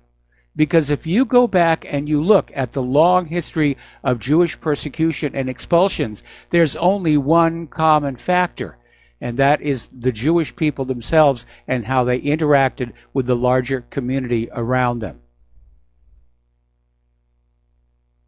Meanwhile, various protesters are outside the White House protesting against AIPAC, and there are the various pro-Palestinian groups, including Al-Awda, Students for Justice in Palestine, Answer Coalition, Code Pink was in there, Nacharai Karda, and they protested and they gave speeches about what they call AIPAC's overreach in Washington. And it's certainly true. If you go back and you look at what AIPAC did to Cynthia McKinney, I mean, they literally bought her way out of Congress. When she criticized what was going on in Palestine, when she pointed out some of the war crimes being committed in Iraq, AIPAC just poured tons of money into her challenger for her next election, and she was instantly out. That's how much power AIPAC has. And no foreign government representative should have that kind of power over our Congress. This is a big stink issue, and I'm not surprised that the 2020 Democrat candidates are staying away, because this could really start to blow up just in the next 18 months and turn friend of Israel into being an election loser. Getting on down to Venezuela, apparently more than $30 billion have been illegally diverted from Venezuela in the last 2 months. And it's Venezuela saying the U.S. orchestrated the operation. Around $1 billion of the stolen funds from national assets in international banks were transferred to the personal accounts of the opposition leaders. And the money is meant to finance terrorist cells against the country. All right, we're going to do a shout out now to our on-air affiliates who are just now rejoining the network. Now, John Bolton is out there responding to these Russian planes that recently landed there, saying the U.S. will not tolerate hostile foreign meddling in the Western Hemisphere. Harumph, harumph, because meddling in other countries is our job. You're not supposed to do that. Only we can go around the world messing around with other countries like Iraq and Syria and Afghanistan and so forth and so on. Now, Russia has responded by saying that their specialists are there based on a 2001 military technical cooperation deal with Caracas. and it doesn't need any further approval from anybody, because there was a call for Juan Guaido to get the National Assembly to say, no, this can't be allowed. But Maduro's government is saying it's a done deal. This has been in place since 2001. The existing deal was ratified by both Russia and Venezuela, and it does not require any additional approval from the National Assembly. So I know what's going to happen. Russia is going to take the Syria approach with Venezuela, and I feel sorry for those Venezuelan people who have already suffered horrifically in this battle over their oil and what currency it's going to be sold for. But they're going to let the United States come on in, and they're just going to wear them down in a war of attrition. And you know, years ago, when the U.S. was just starting to go on out and say, we're going to go into this country, we're going to go into that country, and Russia said, we will counter it by turning the U.S. invasions into wars of attrition, and we will wear them down until they collapse. That's what worked in Vietnam. That's what worked in Syria. That's what's working in Afghanistan. And it will work in Venezuela. And it will bring us closer to direct war between the United States and Russia, which in all probability could wind up being a nuclear exchange. Over in Ukraine, they're coming up on their presidential race, the end of the month, the first round, rather, of the elections. There's a record number of candidates, 39. This is their equivalent of the primaries, and most of them really have no chance of victory. According to polls, there are three main candidates.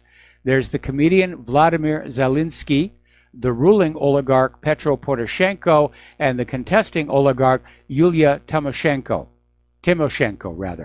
who probably would have won the last presidential election. She was certainly well ahead in the polls, but it appears there had been some election fraud there as well. Now this gets really interesting. A former officer of the Ukrainian Security Service, SBU, Vasily Prozorov, told a news conference yesterday that Ukraine shot down Malaysian Airlines Flight 17. And he says he's got inside information, and he said it was Ukraine that did it, to try and blame on the Donbass. He also said that Ukraine is planning an ethnic cleansing of the Donbass when they go in there. Down in Africa, there's been an attack by armed men in a village in central Mali, killing more than 100 people. It's one of the deadliest attacks in this country. And Mulaya Gwindo, the mayor of the town of Bankas, said men dressed as traditional Donzo hunters encircled and attacked the nearby Fulani village of, I can't pronounce this, and said it's a very heavy death toll. The village is completely devastated. And he says bodies are still being recovered. Now, I'm not sure what's going on in there. Don't forget, shortly after Germany asked for the repatriation of their gold from the United States and France, France invaded Mali, which is the third largest gold-producing nation in Africa. So are they going to start sort of clearing out people from areas where they want to have a gold mine? Over in Algeria, the head of the army, Ahmed Gaid Salah, earlier today called on Algerian President Abdelaziz Bouteflika to be declared unfit to rule during a televised address on state media outlets. And Salah said, we must find a way out of this crisis immediately within the constitutional framework. And he basically came on out and said this amid continued protest against Bouteflika. And he's basically calling on the aging president, who has been rarely seen in public since he suffered a stroke in 2013, to resign from his position. A lot of people think that the stroke left him incapable of performing his duties, and Algeria is being run by the bureaucracy around him. So, anyway. Over in Japan, an unknown man set off an explosion at the American Camp Foster base in Okinawa. And the unknown man cut the protective fence and entered the territory Sunday evening. Once he was inside the military base, he blew up a gas cylinder on the second floor at the door of the office of the Okinawa office of the Ministry of Defense of Japan. And it's unclear what he was trying to do there. They're not saying that it was terrorism. May have been resistance here. And meanwhile, even as Washington and Beijing are trying to reach a trade deal, Donald Trump wants to boost the U.S. presence in the Taiwan Strait. Now, last Sunday, 2 American ships sailed through that strait, which is a poke in Beijing's eye. And I can't understand what Trump is thinking here. So the 7th Fleet is saying it's just a freedom of navigation exercise in accordance with international law. Now, this reminds me a lot of this report that was generated by, I'm struggling to remember his name, Office of Naval Intelligence Lieutenant Commander Arthur H. McCollum. And McCollum had experience with the Japanese way of life and sensibilities. And so he wrote up this report of 8 steps that the United States could take that would provoke Japan to war. And looked at from the American point of view, these were all relatively minor things that shouldn't cause an upset. Seen from the Japanese sensibilities, they were all horrific insults. And one of those was continuing to sail along their coastline with warships. So we're seeing, again, it's a provocation.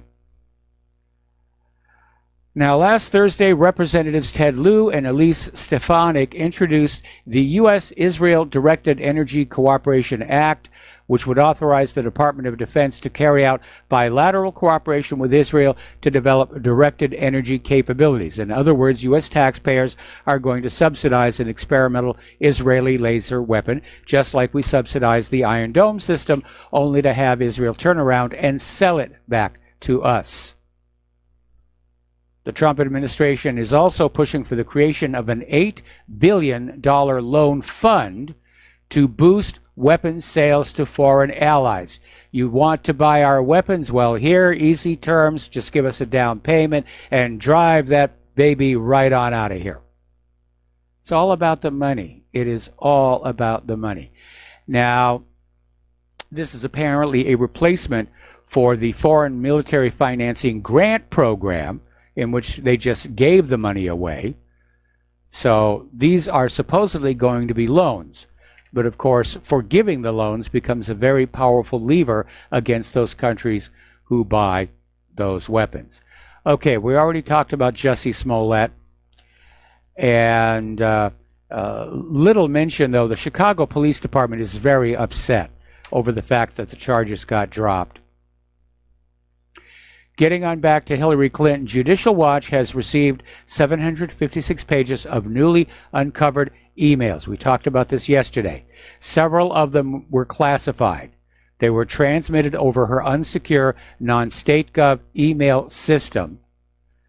And there are 5 new classified emails and communications with controversial figures Lanny Davis and Sidney Blumenthal.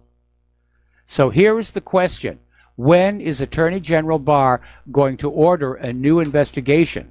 Because James Comey's dropping of charges against Hillary was not an exoneration. She's never had her day in court. Double jeopardy does not apply. She can still be prosecuted. And Donald Trump, if you or one of your people are listening to this, it's only going to take one felony conviction to knock Hillary out of the 2020 race. And you can go ahead and commute her sentence afterwards. Little bit of history, getting on back to that whole situation. From 2001 to 2005, there was an ongoing investigation into the Clinton Foundation. There was actually a grand jury. governments from around the world had donated to the Clinton Foundation, yet from 2001 to 2003, none of those donations to the Clinton Foundation were declared. So guess who took over this investigation in 2002? It was James Comey, and the investigation stuttered and died. Now, we mentioned this briefly in the early part of the show. Justice Department lawyers are now saying the entire Affordable Care Act is unconstitutional and should be struck down. And basically, the lawyers told a federal appeals court Monday it thinks the whole of Obamacare is unconstitutional, which sides with a Texas district court ruling that found Obamacare totally unconstitutional. And, of course, the Democrats are going to fight tooth and nail for two reasons. Obamacare is President Obama's signature accomplishment in office, even though it just ruined health care for Americans. And the other reason, of course, is with the release of the Mueller report, the Democrats are humiliated. And from now on, whatever Trump is in favor of, the Democrats are going to be opposed to. They won't even consider the merits of the legislation or the issues at hand. It's just going to be, if Trump wants it, I'm voting against it, which is a lousy way to run a government. So apparently Trump is planning on shutting Obamacare down and using it as part of his 2020 election campaign. So we'll see how that works out. Meanwhile, Alexandria occasionally has a cortex, is out there saying that her negative poll numbers are due to racism. See, her poll numbers are really, really down. And in her district, which is heavily Democratic, she's actually less popular than Donald Trump. But she said it has nothing to do with the outrageous things that she's saying, has nothing to do with the unworkability of the Green New Deal. It's racism. You know, if you don't support me and vote for me, then you're just another gosh darn racist. Got to take a break for commercials. We'll be right back. And aloha, America. Welcome back to the show. We're going to go ahead and open up the phone lines again, and we're going to start with Tom in Florida. Aloha, Tom. Welcome to the show. What's on your mind? Yes, Michael. What's on my mind is, and there's only really one subject today. I've never in my lifetime, and I don't think you in your lifetime, you've ever heard of a case with this juicy pussy Smollett getting off like this on these charges, Michael. Tell me what's going on, because I have no idea. And is he going to get off with the letter that he sent to himself with the federal government too on that? He's going to get off on that charge too? What is going on here? Well, like I said earlier in the program, it's obvious that somebody with a lot of juice got to that prosecutor and convinced her to drop all these charges. And they had an open and shut case. They had a slam dunk. They had the two guys who helped him perpetrate the hoax, and they were cooperating. And there are all kinds of theories out there. We know that George Soros donated something like $400,000 to a PAC that helped her get elected. There's a suggestion that the producers of Empire threatened to relocate the show to some other city, which would have been a major loss of revenue. We know that the Smolletts were friends with the Obamas. Michelle Obama personally intervened on this case. The judge is an Obama appointee who has sealed this entire case, which tells us right there something went down they don't want the public to know about. Well, Michael, let me ask a question. Before I go to one answer, what about the federal charge on the letter that he sent? What's going to happen with that? Well, that probably is going to be up to the U.S. Attorney for Illinois. And I imagine that the same pressure that was brought to bear on the Chicago prosecutor is being brought to bear on that person as well. Michael, this guy, Jesse Smollett, was literally trying to start a race war. Yeah, then that may have been the issue. Trying to start a race war. That may have been the larger issue. Now, Jesse is saying this, it was all about getting more money from Empire. He thought he was going to be let go from the show, which turned out to be inaccurate, although they did kick him off the last two episodes of the current season. But the reason so much was being brought to bear to get him off the hook is that he may have been part of this larger agenda of trying to kick up a race war in the streets of this country. And if so, they had to get him out of there before he could say, you know, I was told to do this by blah, blah, blah, blah, blah, blah, blah. There you go. That's a great point.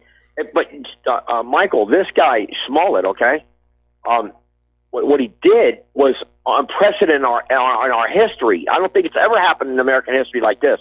And there you go. I mean, this guy, he'll be speaking at the DNC, Michael, in 2 years. He'll be You're speaking probably at the DNC, He'll be speaking at the DNC, telling them how bad Donald Trump supporters are and Donald Trump. This to me is the biggest travesty, the biggest conspiracy that it was 10 times worse than the Russia collusion. 10 times worse than the Russia collusion, maybe 100 times. Because this guy literally was trying to say all Donald Trump supporters are racist. This guy was trying to start a race war. Could you imagine if 10, 20 white males or females had been murdered by some drive-by because of this guy? Yeah. Absolutely. I mean, you got to look at this big picture. This guy was trying to start a race war. Okay? And the Democrats are all trying to start a race war. Pelosi and all those pigs over there are trying to start race wars with the American public. Matter of fact, you had a couple of people that were talking 3-4 months ago on MSLSD and ABC and all that. Oh, this could lead to a race war. You don't hear about that in the media no more. Why is that? Well, because they failed. I mean, I remember when there were these earlier confrontations. There was the oh God, I hate getting old. My memory's getting bad. The Zimmerman shooting, Trayvon Martin, and when the guy was acquitted, everybody said there's going to be riots in every street in America, in every city in America. Didn't happen. In fact, the corporate media was caught staging an act of violence just so they could have a picture of somebody throwing a trash can through a window in a store. And what was really funny is it was a brand new from the hardware store trash can, and we knew they had to buy it and bring it with them because the real trash bins there on the street are bolted into the concrete.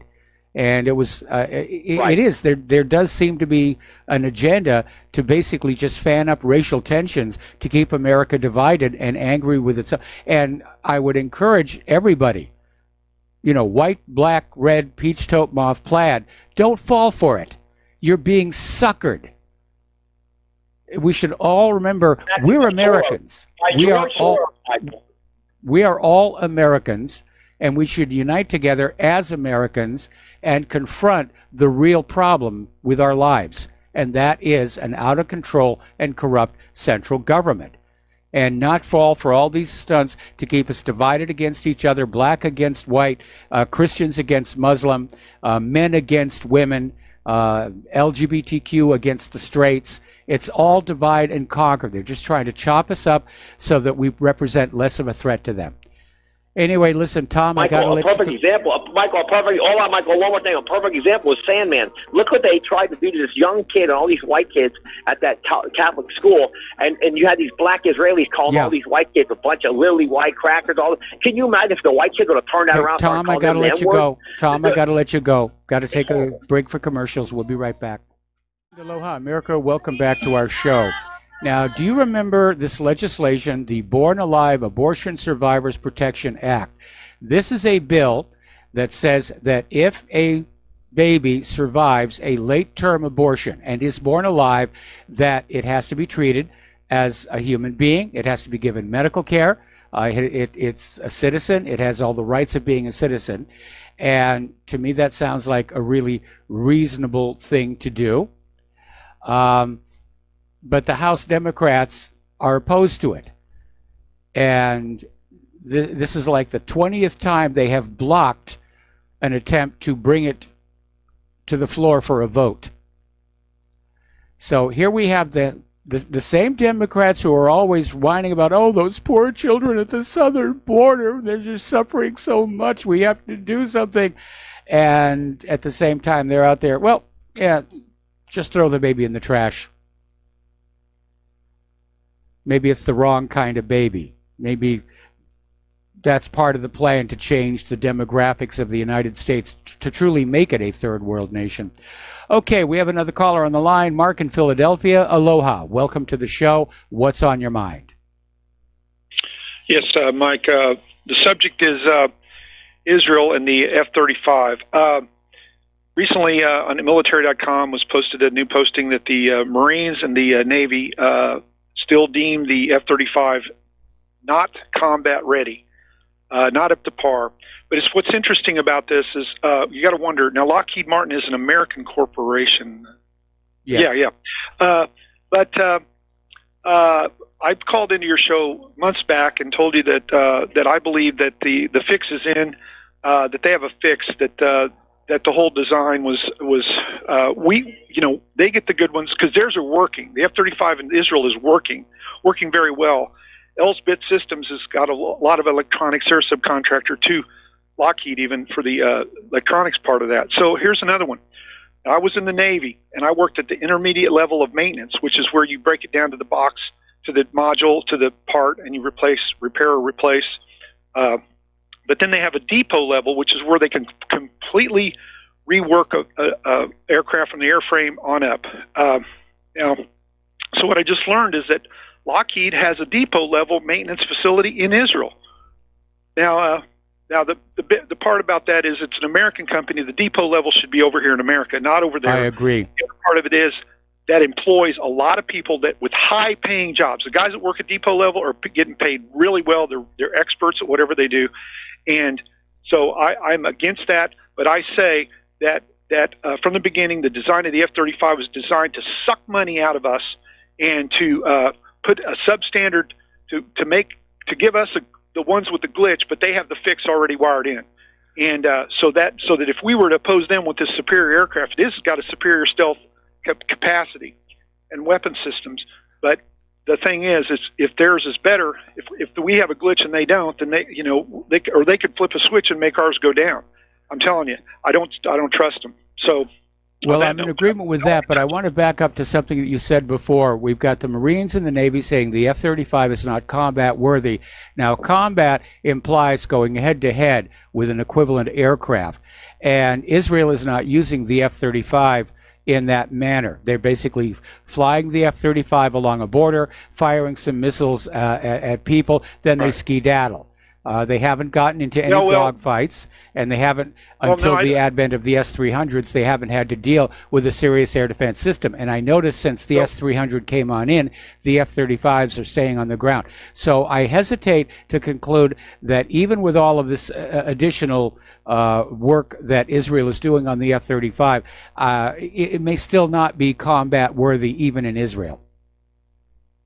Well, and my understanding is that the F-35 is not designed for dogfights. It's designed for stealth capacity to deliver a blow at a distance and not be detected. So when I say combat, I mean they can't. It's not operable for them to use it as the function for which it's designed. Whereas Israel, I think, is using it in that function. But anyway, the other thing I want to touch on is this whole deal about the Smollett case, and that's this. I believe that the whole thing was designed from the beginning: problem, reaction, solution. Problem, reaction, solution. Okay, and now they've taken it away. They've dismissed the case where the law doesn't apply to the black people that act up. Okay, just in the same way that the law didn't apply to two guys that walked into a Starbucks here in Philadelphia and stood there, didn't order a thing. The police came and asked them to leave, and they wouldn't leave, so they arrested them. Which I would never do that. I would never go into a place of business and not order something, just stand there and take up space. If they asked me to leave, I'd leave. First of all, I wouldn't even stand there and not order anything. But that whole thing went down, and they didn't get prosecuted. Matter of fact, they got paid. They got paid by Starbucks, and they also got paid by the city, and they also got jobs. Each of the two guys got jobs. So what it's trying to do, and there's people behind this. I think it's an organized group behind them to set this whole thing up to create the race tension. Yes. And there's, it's just, what else is it? It's just ridiculous. And the gig is up. We see your game, guys, whoever you are, you evil sons of guns, and we're not buying it. So anyway, I'll leave it at that, Mike. Thanks. All right. Well, thanks an awful lot for the phone call. We're going to let you go. And let's see. Boy, we're almost to the end of the show, and I'm just now getting to the economic news here. Apparently, San Francisco is one of the few places in America where software engineers who earn hundreds of thousands of dollars a year routinely suffer the indignity of accidentally stepping in a steaming pile of human feces as they exit their crappy, overpriced one-bedroom apartments in the Mission District to grab a $20 burrito and a $10 latte. And basically, they're looking at the issue of the super rich dominating a widening U.S. wealth divide. And the fact that wealth inequality is a major problem. It absolutely is. And the gap between the middle class and the wealthy is widening in pretty much every city. But San Francisco's super rich tech industry basically just makes it worse. So anyway. Here's an interesting little article. This is Truth Theory, and it says that a recent study has shown that wealthy and powerful people are more likely to lie, cheat, and steal. And my response to that is, how do you think they got to be rich and powerful in the first place? I mean, we're seeing, all these politicians who are hit with all these scandals, all these Wall Street executives who are caught engaging in all these frauds. It was rather interesting. Wolf of Wall Street was on TV again last night. True story. Might want to look at it. They've made it safe for the kiddies. They've got little black squares on the naughty bits on the girls. Another story coming out of here from Investment Watch blog. 50,000 warehouses are getting ready to deploy robots. And I understand they want to make their operation more economical. But again, this is a bad direction to be going because each one of those robots is displacing a human worker. And that's one more human worker who's on welfare or assistance or out of a job. And we're heading toward a world where we're going to have robot sales clerks standing in shopping malls filled with all kinds of wonderful things made by robots and delivered by robots. And they're going to be standing there with nothing to do because nobody's got the money to come in and buy the products. That's where this is heading.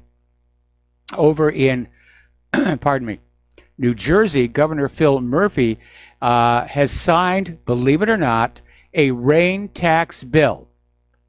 And that means that residents of New Jersey will now be taxed for the amount of rain that falls on their property. And supposedly the money is to be kept to deal with flood control.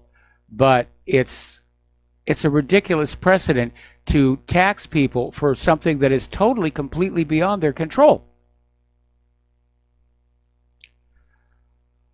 All right, Acting Pentagon Chief Patrick Shanahan has authorized $1 billion to build part of the wall sought by Donald Trump along the U.S.-Mexico border. The first funds designated for the project under the President's emergency declaration, which is still being opposed by people in Congress. So the Department of Homeland Security asked the Pentagon to build 57 miles of 18-foot fencing, construct and improve roads, and install lighting to support the Trump emergency declaration. So they're starting to move on that. There was that other company that came on in and said, we can build an effective wall for much less money. And I think they should be throwing this open to open bidding to see what they can do. But again, the way you stop the illegal alien problem is you cut off the flow of free stuff. You don't give them driver's licenses. You certainly don't give them voter registration cards. All of this free stuff that is being handed out, it's a lure. That's what's drawing these people up here. They're not poor refugees fleeing the evils of their own society. Or maybe if they are, they should turn around and go back and fix the evils in their society. That's the thing to do. Our society has gotten very evil. Okay, Claire and I are not trying to sneak across the border into Canada. We're trying to do something about it. Apparently, over this last weekend, another 1,100 border crossers and illegal aliens were released into the U.S. They have run out of room to hold these people while they wait for their asylum paperwork to be processed. The whole thing is just messed up, and it's designed to flood this country with illegal immigrants that the Democrats are counting on to sweep the elections in 2020. And Donald Trump has got to do something about it. He's got to do a modern, updated version of Operation Wetback. He's got to basically clean up that idea of non-citizens being allowed to vote in this country. It's time to have a national voter ID law. And, of course, the Democrats will oppose it. He should have done it when he had full control of the Congress. You missed your opportunity there, Don. Over in Great Britain, things are getting really chaotic regarding Brexit. And apparently Parliament has decided to take the process out of Theresa May's hand, and they voted to accept an amendment that basically changes the rules. And Parliament backed the amendment by 329 to 302 to allow time for what is called indicative votes on the finer points of the beleaguered Brexit deal. Now, yesterday, May gave up on her third attempt to push a Brexit deal through, leaving Britain looking at a no-deal Brexit, which I don't think is going to be as horrific as the Remainers keep claiming. And British Trade Minister Liam Fox saying there's a bigger disconnect now between Westminster and the country than ever before. And there's still talk about how there may be a way to prevent Brexit from happening at all. You do that, there'll be yellow vests in the streets of Great Britain. There is also a story, and this one came out of the Express in Great Britain, that tomorrow Theresa May will announce the date that she will step down. So we'll see what's going to happen on that. All right, let's grab another phone call here from Miles in Maine. Aloha, Miles. Welcome to the show. What's on your mind? Aloha, Michael. Thank you for taking my call. I just wanted to know, I thought I'd check with you if you might recall this, either last year or perhaps the year before. Israel had this bill before Congress, I believe it was, and I'm not sure what all it happened. I don't believe it passed, but something to the effect of where they wanted to have their people and citizens be able to come here without a passport. Do you recall anything like that? No, they still have a passport. What they waived was the visa requirement. Just having a passport doesn't allow you to go anywhere in the world. Most countries require you to apply for a visa, so they basically know that you're coming. And the bill that you're talking about basically said that Israelis could come and go to the United States without the visas. Right, that's exactly it. Now, this is what I wanted to ask you, with your knowledge of what you have on the situation here. Could this New Zealand shooter have been a benefactor of something like that?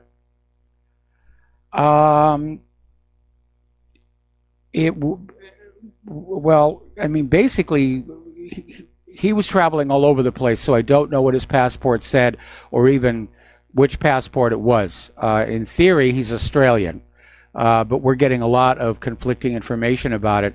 I don't know how he would have been a benefactor of that directly. We do know that Israeli intelligence does do a lot of stuff in New Zealand. There have been problems before with New Zealand complaining to Israel about Israeli agents stealing New Zealand passports to be able to use to go around the world doing bad things. So definitely there's that aspect. Does any nation that you know of have any regulation like that where people can just come in and go like that? Does anybody? Oh yeah, many do. Many do. The United States, Canada, you don't require a visa. To go to Mexico, you don't require a visa. You just have your passport. Great Britain, and at least back when I was working there, Germany and Italy did not require visas, just a passport. Okay, well, thanks, Michael. I just thought I'd check with you since you obviously have a lot more knowledge on that than me, so I thought I'd get your opinion. Thank you very much, and keep up the good show. All right, thanks an awful lot. And, well, Mike, I'm not getting the feed on this computer either, so we're just going to keep on going. So a lot of people are concerned that a no-deal Brexit would impact the British and Irish economies. Gold is gaining on the recession concerns. Not today. Gold was definitely down. I think the fear of a no-deal Brexit is just, I think it's more propaganda than real. And I think it's all coming from the Remainers. Now, somebody did a poll in Great Britain, and they polled the Leave voters and the Remain voters, and they found one thing on which they almost unanimously agree, and that is that the British government has handled Brexit horribly. That it's been a muck-up from day one. We got to take a break for commercials, and we'll be right back. And aloha, America. Welcome back to our show. Last segment of our program today. And when Italy announced that they were going to join with China's One Belt project, sometimes known as the New Silk Road, Germany criticized them. That was a terrible thing to do. Well, apparently Germany has had a change of heart, and now Germany is saying that all of Europe should join China's One Belt, One Road project. And that's got to be making U.S. economists very, very nervous, because we don't have anything that can compete with it. I mean, there are some ships involved, very fast cargo ships that China has invested in. But the main backbone, of course, is a rail and road system that follows the old Silk Road. And it connects Asia with Europe and allows for both regions to share products with each other, conduct commerce much more quickly and less expensively than the traditional route of loading it all on a cargo ship and sending it basically around the south part of the Asian continent. And so you're going to see Europe doing more commerce with China because everything's going to be less expensive, and it's going to leave U.S. businesses in even more trouble than they are now, because we don't have high-speed cargo ships. We've got nifty aircraft carriers and stealth destroyers and littoral combat ships, but they don't carry a lot of cargo. Yesterday we reported on how France's President Macron had made this weird comment about the 73-year-old yellow vest protester who sustained a fractured skull after being knocked over by riot police who were charging demonstrators. And Genevieve Legay was taken to the hospital, and Macron came on out saying that, you know, when you're fragile and risk being shoved, you don't go to places that are declared off limits, and you don't put yourself in that kind of situation, and maybe you will gain wisdom from this. Needless to say, it has triggered a firestorm of outrage and protest for these patronizing comments, an apparent unwillingness to accept that it was the riot police who injured this person. Over in Holland, the climate skeptic right-wing party wins big in their elections. And apparently they're making great gains. They're also Eurosceptic.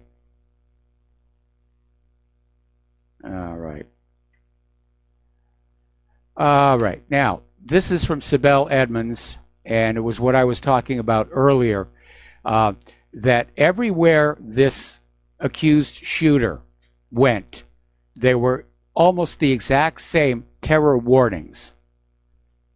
And she's saying it's beyond coincidence.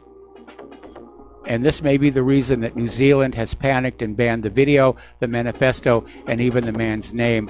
They've accidentally exposed an operation, covert operation. Okay, there's the music. Time for me to get on out of here. Steve Elkins is taking over the microphone for John Stadmiller for the next show, so please tune into him. He's got lots of interesting things to share with you. Please take what you learn here, share it with everyone that you know. Email, paper mail, face-to-face. Forget social media. It's totally co-opted right now. And please donate to Republic Broadcasting. They need it. Please donate to whatreallyhappened.com. We need it. It's a very, very tight month indeed. So have a good evening. We'll be back tomorrow. Aloha, America.